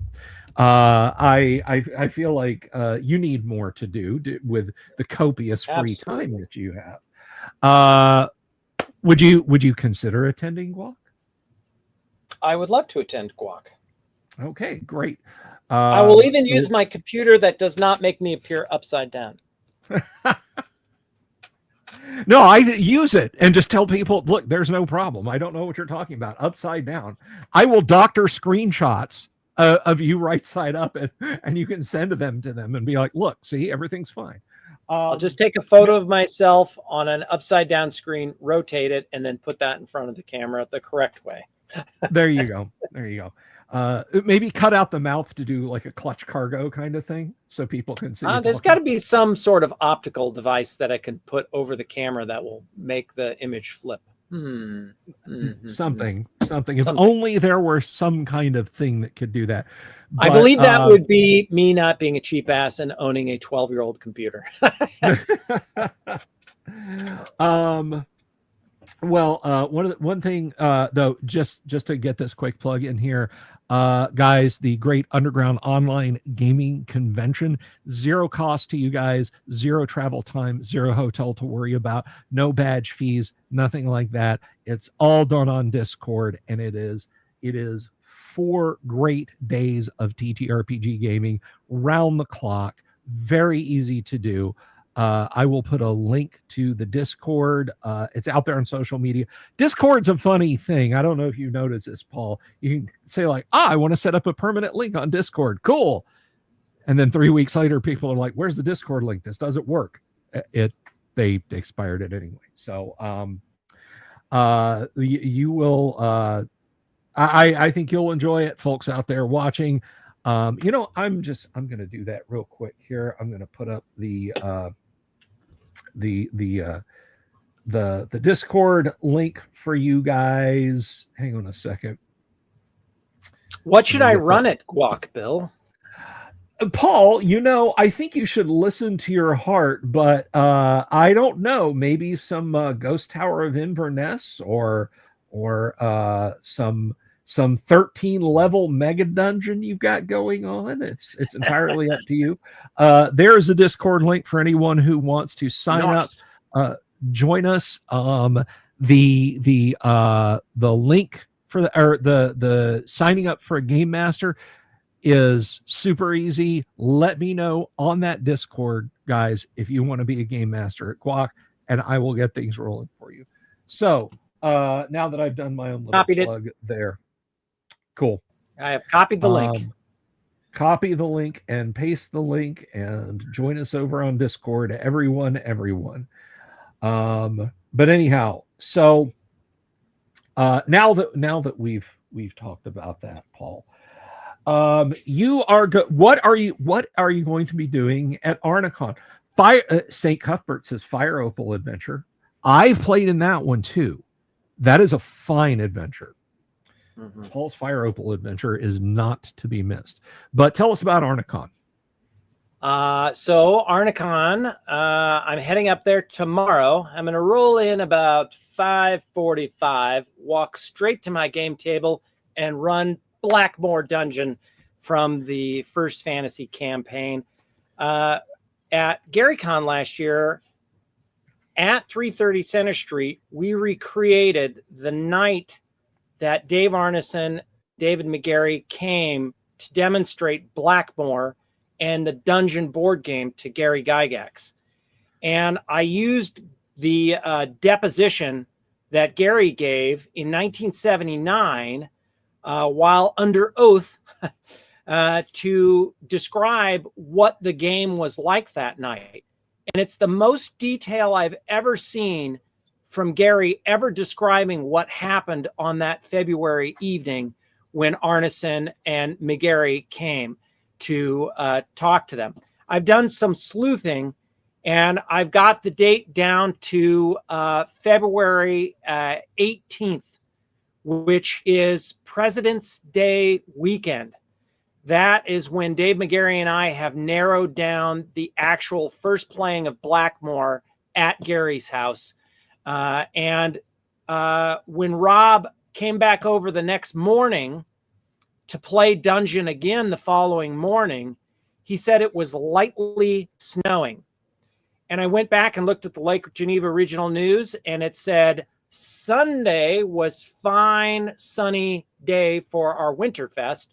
But Monday, there was a light snow in the morning, which perfectly matched Rob's account of walking over, grabbing Mike Menard, and going to play Dungeon at Gary's house in the morning. And if anybody's going to know, if anybody's going to remember, it's going to be Rob Kuntz. Yeah. And so, but get this, Bill. Gary writes a letter about the 4th of February saying the 3rd booklet is almost done printing. You should have your copy in about a week. And that would be February 11th, 1974. 1 year to the date from being introduced to Blackmore to the printing being published and the first copy being shipped out to Dave Arneson. That's awesome, dude. That is awesome. Now I got to ask you an historical question because I'd rather hear it from you than get a lecture from. I have to get back to my story, so don't let me. Go back to your story. Go back to your story. Go back. To No. You ask your question, and then we'll go back to the what I'm doing at Arnicon. The first published TSR adventure ever was, of course, Temple of the Frog in supplement to Blackmore. Was it bespoke for Blackmore, or was that from Dave Arneson's table? It was definitely from Blackmore. I mean, It just was. And I have a few notes from in the Dave Arneson archive. There are a few notes about that adventure and the City of the Gods adventure, both. Some of them rudimentary notes from that early time. But the actual dungeon itself is elsewhere. Any event, so yes, it was definitely a fully created adventure, just like Blackmore Castle was. Okay. Did that answer your question? That absolutely answered my question. So go on with your story. Okay, so that night when Arneson and McGarry come to show the games to Gary, they because Gary's still working for Gary in 1973, late 72, early 73. Gary's still working as an editor at Guide on Games. And so they think that they can take that stuff down there, show it to Gary, and Gary will help them get it published. That's why they went down there, because they weren't having any luck. McGarry had just received in December, his second rejection letter for the Dungeon board game from Parker Brothers, I believe. And so he was frustrated. He and Dave talk over Christmas and they say, let's go down and see Gary. He gets everything published. So Dave McGarry and I recreated that evening for people at GaryCon. Dave brought the original prototype, the same one that Gary and Dave Arneson and Rob Kuntz and Gary and Ernie all played on, and Terry Kuntz all played on at 330 Center Street. Oh, and Mike Menard as well. That February 18th in 1973. And he laid that out and got out all of the playing pieces, and the players were actually able to use all those playing pieces and play directly on the prototype board, just like they had that evening with Gary and Dave. And so then, after that session finished, David McGarry and I then did a little improv game session. Dave McGarry didn't want to play the part of Arneson running the game, so I ended up playing the part of Arneson playing the game. However, I used Dave's character, H.W. Dumbo, as the sort of NPC foil person hiring them to go on a quest.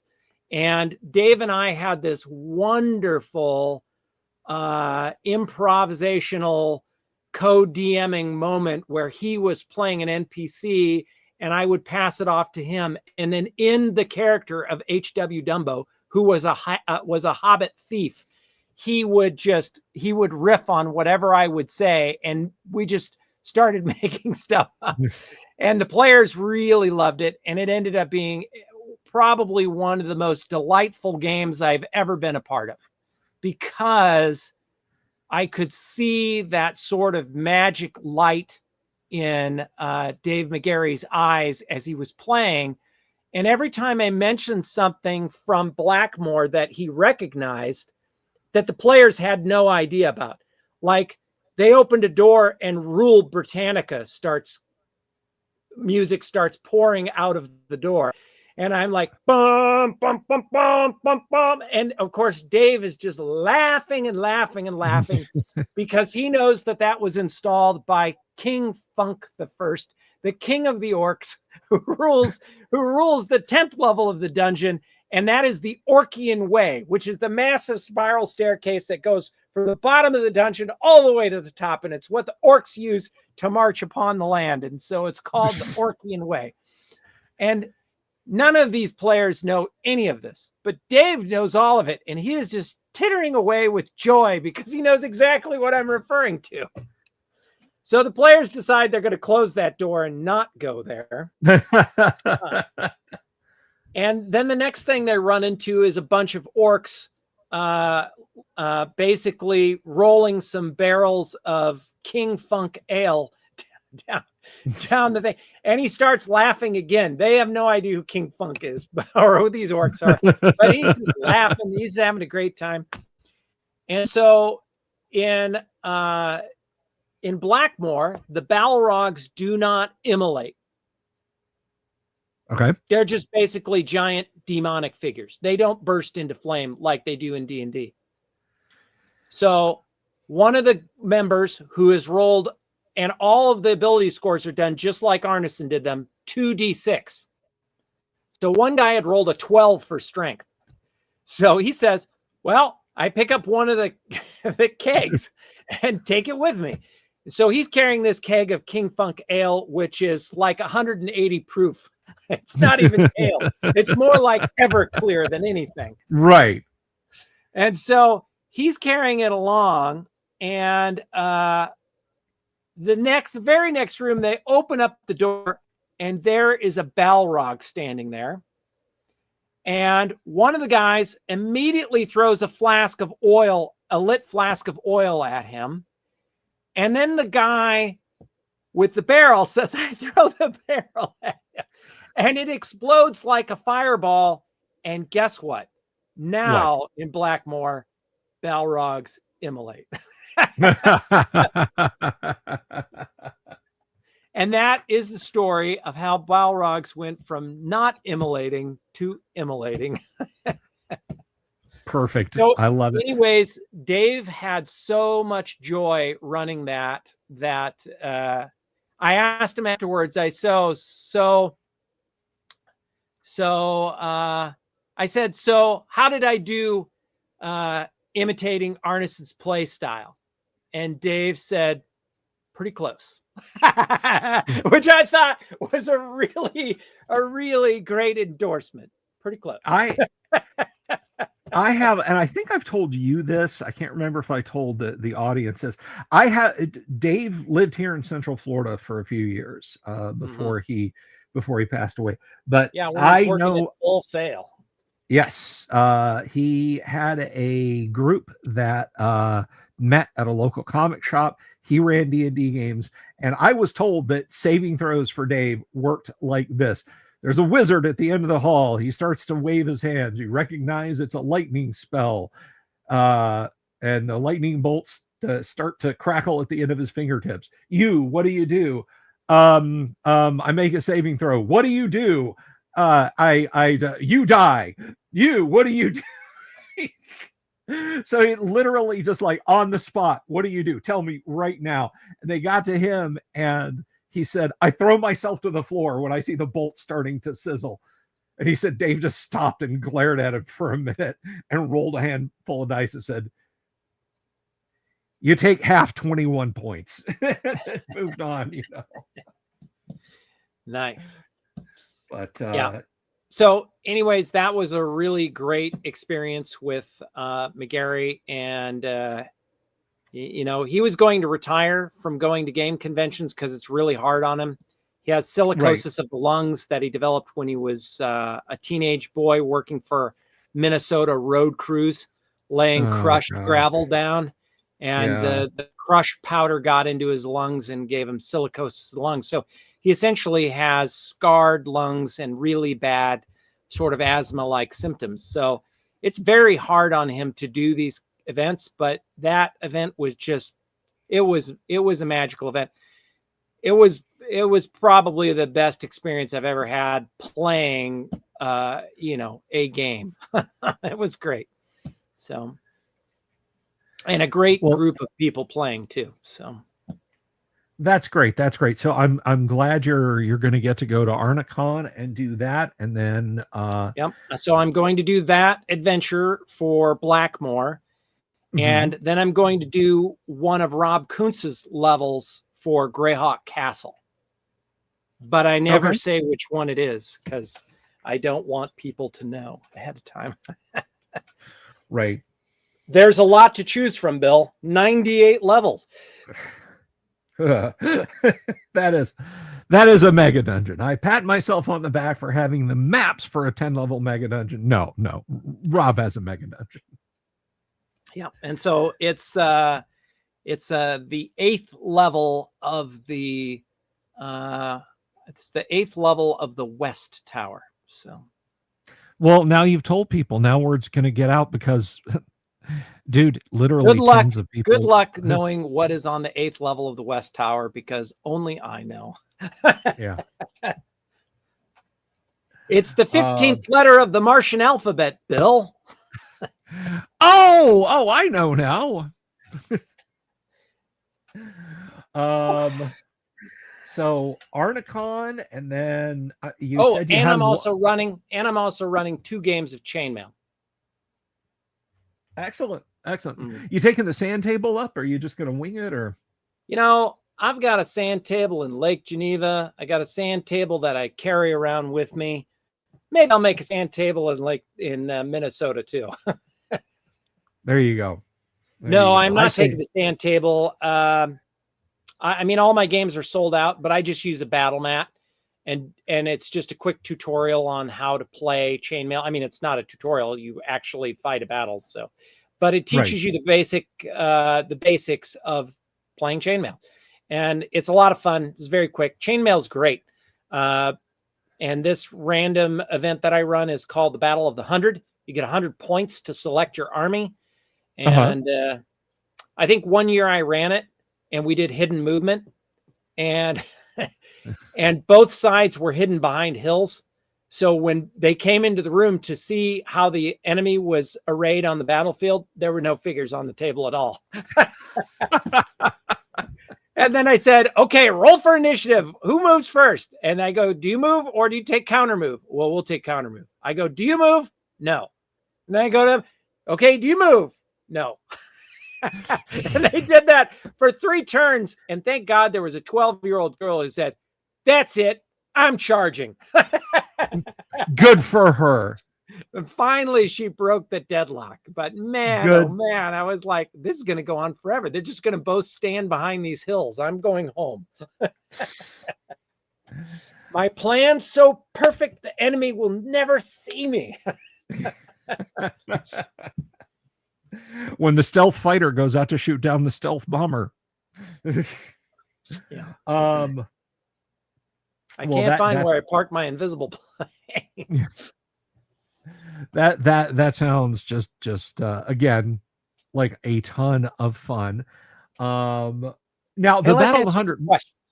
Should we answer some questions? Let's answer some questions. St. Cuthbert asks, where is Rob these days? France? That's what I saw. Yes. Rob is in France and he's married to a lovely woman. He lives in an old Genoese manor house on the side of a mountain overlooking the Corsican Bay. Or wait, the Bay of Corsica. Sorry, the Bay of Corsica. The Bay of Corsica. And of course, Corsica is where Napoleon was born. So Rob says there's a lot of mafiosa types living over there. Well, I mean, they didn't set French Connection 2 there just because they wanted an excuse to go to the south of France. Right. And what else do I know about that? Yeah, his wife, Natalie Hachet, she's a lovely person. I like Natalie a lot. And Rob did come to Arnicon last year. Griff Morgan, God bless his soul, flew Rob all the way over from France to be up there. And Rob got to reconnect with a lot of the Minnesota guys because Rob played with both groups, both the Arneson group and the Lake Geneva group. So it was nice for them to have that reunion. And that's wonderful. Kudos to Griff Morgan for putting that on. So I'm hoping we can get Rob on the show come November. Let's see. Some kudos to you. Somebody played on the stand table. Keith Hershey says, I appreciate your vision and work on this, Paul. I think this is back when we were talking about the Gygax memorial there. I played on that sand table, by the way. I have at EggCon, the Battle of the 100. Yep, Battle of 100 is a good one. Did you play the Vikings? Yes, I was with the Vikings. We were dead to rights until the last turn. Yeah, literally the last combat round, which makes sense. I mean, the last combat round, and but generally the battle ends on the last combat round. Yeah, we were pincered between infantry and cavalry, but we broke. They had that hill, didn't they? Have that big ass hill on the corner of the battlefield. Middle. The hill was on our side of the table, actually. Oh, that's right. And they were using that to come around and get us, but we crushed that infantry. Yeah. And then their cavalry was like, yeah, we're not winning this fight because our infantry was heavy foot. Our infantry was effectively heavy foot. So we would have defeated them in a charge. Cuthbert asks, any upcoming auctions? Yes, indeed. I have a huge second edition, first edition auction coming up. Guy from down in Florida, I picked up his collection a while ago, several months ago, and I've been trying to sell it, but it was a huge collection. 50 boxes of stuff. It was a lot. Wow. And then I just picked up a massive collection of Dragon magazines from a TSR employee who had not only a lifetime subscription, he had a regular subscription, and he had an employee comp subscription. And so he has like 3, 4, 6 copies of every single Dragon magazine. He said, wow. Yeah, I've got 300 magazines. And so I thought, oh yeah, 300 Dragon magazines from 1 through 300. That means I need 5 bankers boxes. I showed up and I needed like 12 bankers boxes. I was like, whoops, that was a miscalculation. That's pretty nifty. GPA asked, do you ever play Hot Wheels on the sand table? No. You could do Car Wars. You know the story that Gary used to tell was that whenever Mary Jo was mad at him, she would allow their cats, Cinnamon, Buffy, and Fancy, to go and sit downstairs and do their stuff in the sand table. You have mentioned that, yes. Yeah, you do not want to find that landmine in your World War II battle. No, that's less Hot Wheels and more hot shit, but and not in a good way.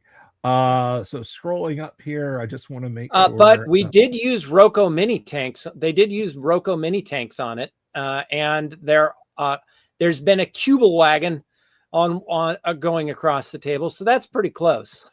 Yes, I saw. Well, it was at GaryCon, but oh gosh, I've gone I've gone completely blank because there was Was just it this Mike complete. Reese running Sturmgeschütz and sorcery? It may have been because I saw a very boxy tracked APC on the table.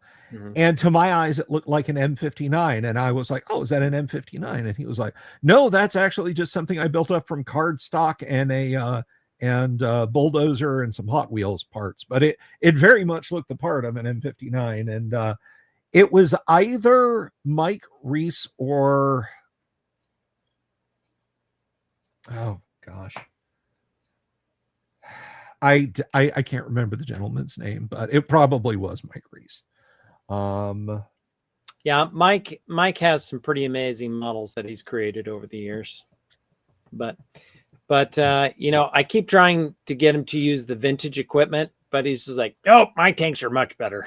My 172nd tanks are much better than those old Roco mini tanks."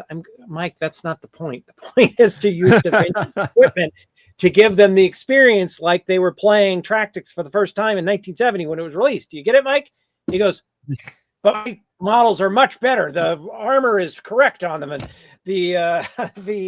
the extra track over here hanging off the side, that's correct. And there's supposed to be a fuel tank over here, and they don't have that on those Roco tanks." I'm like, okay, Mike, just use whatever you want. I'm a military geek, and I tell people about that. I think this is the funniest thing in the world. So Tractics has a moderns supplement. There's like book one is small unit, all the way up to nuclear, I'm pretty sure. Yes. Book one is infantry, book two is armor, air, and I think actually book one is infantry and armor, book two is air and artillery, and book three is modern and special. And the game was published in 1970, so a modern main battle tank in 1970 for the United States was an M48, or I don't think they had, maybe an M60A1, but definitely the M48 was in there. But the light U.S. forces had a light tank called the Sheridan, the M551 Sheridan. And it had a short barrel too. It had a 165 millimeter gun. But it was a short barrel though, wasn't it? It was a very short barrel, not just for airdrop ability, but the geniuses in the Army came up with the idea, because the Russians were doing this, and I got to admit, the Russians have kind of perfected the idea of firing an anti-tank guided missile out the barrel. And so they created an ATGM called the Shillelagh, and it was about performance as much as the TOW missile, which came out around the same time. So it on paper should be a good missile. The problem was there were all these fragile electronics in the turret. The other bullet, as it were, that the gun fired was 165 millimeters. And folks, to move 165 millimeter charge down a barrel, you need a lot of powder, which is a lot of recoil, which means every time they'd fire the main gun, it would damage all the fancy electronics for the guided missile. So the tank was never that good. But the reason I told you that story was to tell you this one about Tractics. There was an artillery piece that the U.S. fielded in 155 millimeter caliber, and that could fire I think it was the M65 tactical nuclear shell. One of the guys designing Tractics, I guess, got their wires crossed and decided that the Sheridan could fire a nuclear shell out of its main barrel. Well, Bill, they did have a shoulder-fired nuclear weapon, so they had a tripod-mounted recoilless rifle, the Davy Crockett, that could fire a nuclear weapon. But that's a shoulder in the sense that you could rest against it with your shoulder to look down the sight. Yes, shoulder is a shoulder. A shoulder is a shoulder. So yes, Tractics kind of had some funny little things in it like that, and I would love to be able to play that. So but speaking of playing things, Paul, are you ready? Are you ready to lose? Yeah, you killed me last time. You wounded me. Yes. All right. Paul, say it. I'm gonna wait a second. let's see. I need something to write with. All right. I'm going to write down my choices. Okay. This time I'm writing them down so I don't have a wandering mind. Let's see. Oh, yes, that's okay. So,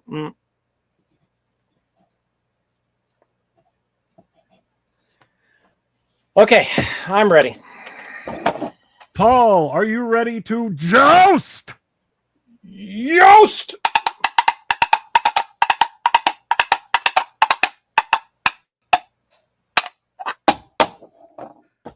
Sir Bill, aim point. Aim point, Sinister Chief. Lean left.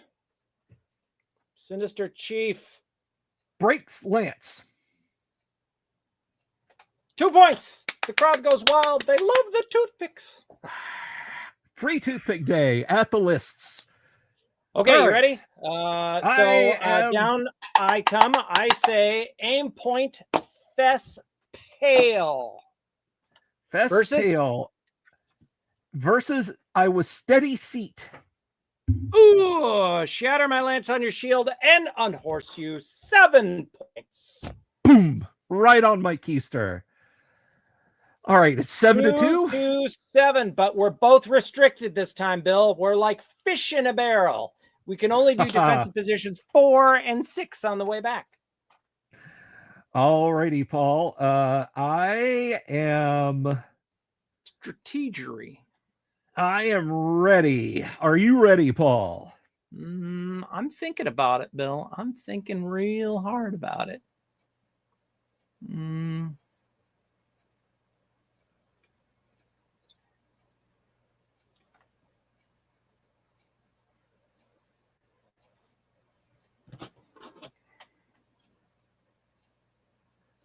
The tension is palpable.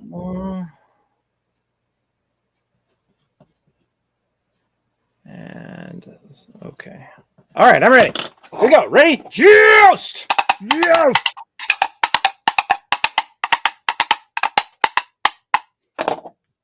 Okay, Sir Paul. It's me. Aim point center pale. Center pale. I was steady seat.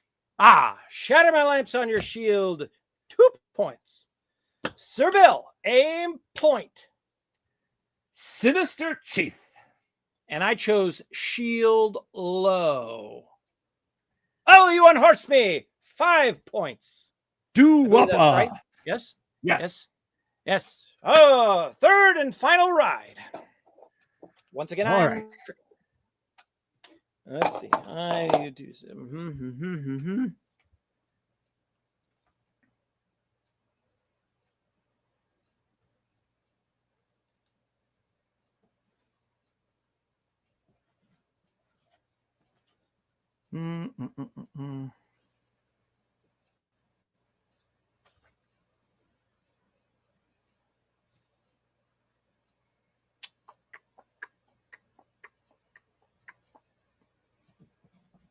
Okay, I'm ready. I am ready. Sir Paul, joust! Wait. I think I might have thrown a shoe there. All right. Ready. Aim point. Best pale. Versus steady seat. Versus steady seat. Broken lance, but unhorsed. 7 points for Bill. Do-wuppa. And I chose aim point of Fess Pale. Fess Pale. Versus I was steady seat. I shatter my lance and unhorse you as well. So let's see. We've got 14 versus 16. Sir Paul is the champion. I doff my hat to you, sir. That was very good, Bill. That was an excellent round of jousting. Thank you, my friend. You are very welcome, my friend. I would not have missed it for a thing. Thank you so much for the game. Thank you so St. much Cuthbert for. says, I don't know who to vote for. There's no voting. This is determined by the coconuts. Yes. And Paul's got us right by the coconuts. All right. Paul, there are more moon pies and RC Cola in the green room. So if you want to help yourself to that while I put these kids to bed, everybody, please, I am going to link to the Kickstarter in the description later, both of the Kickstarters, both Yang's and Paul's, because Yang is our sponsor tonight and Paul is just a swell guy. But anyway, so I will slide him on over there. And as for the rest of you guys, tomorrow night, Call of Cthulhu live. Don't miss it. It's getting creepier by the minute. And folks, let me just say this in conclusion. You may or may not recognize owl bears, but one thing I can tell you is you do not recognize the bodies in the water. Have you seen my owl bear?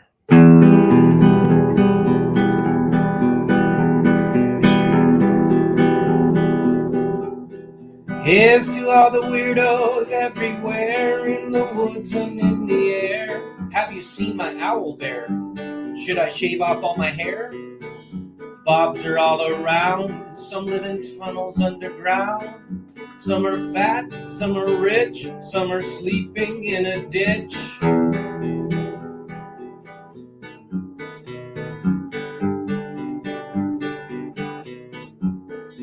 Can you ride a crooked horse without a saddle way off course? Naked as a toad all the way to Smoky Joe's. Have you seen the little creep driving fast in his little green Jeep? He smells like fish and brandy, but his rotten teeth look dandy. Take me to the show, I don't care if fast or slow. From action flicks to dancing dicks, just take me to the show.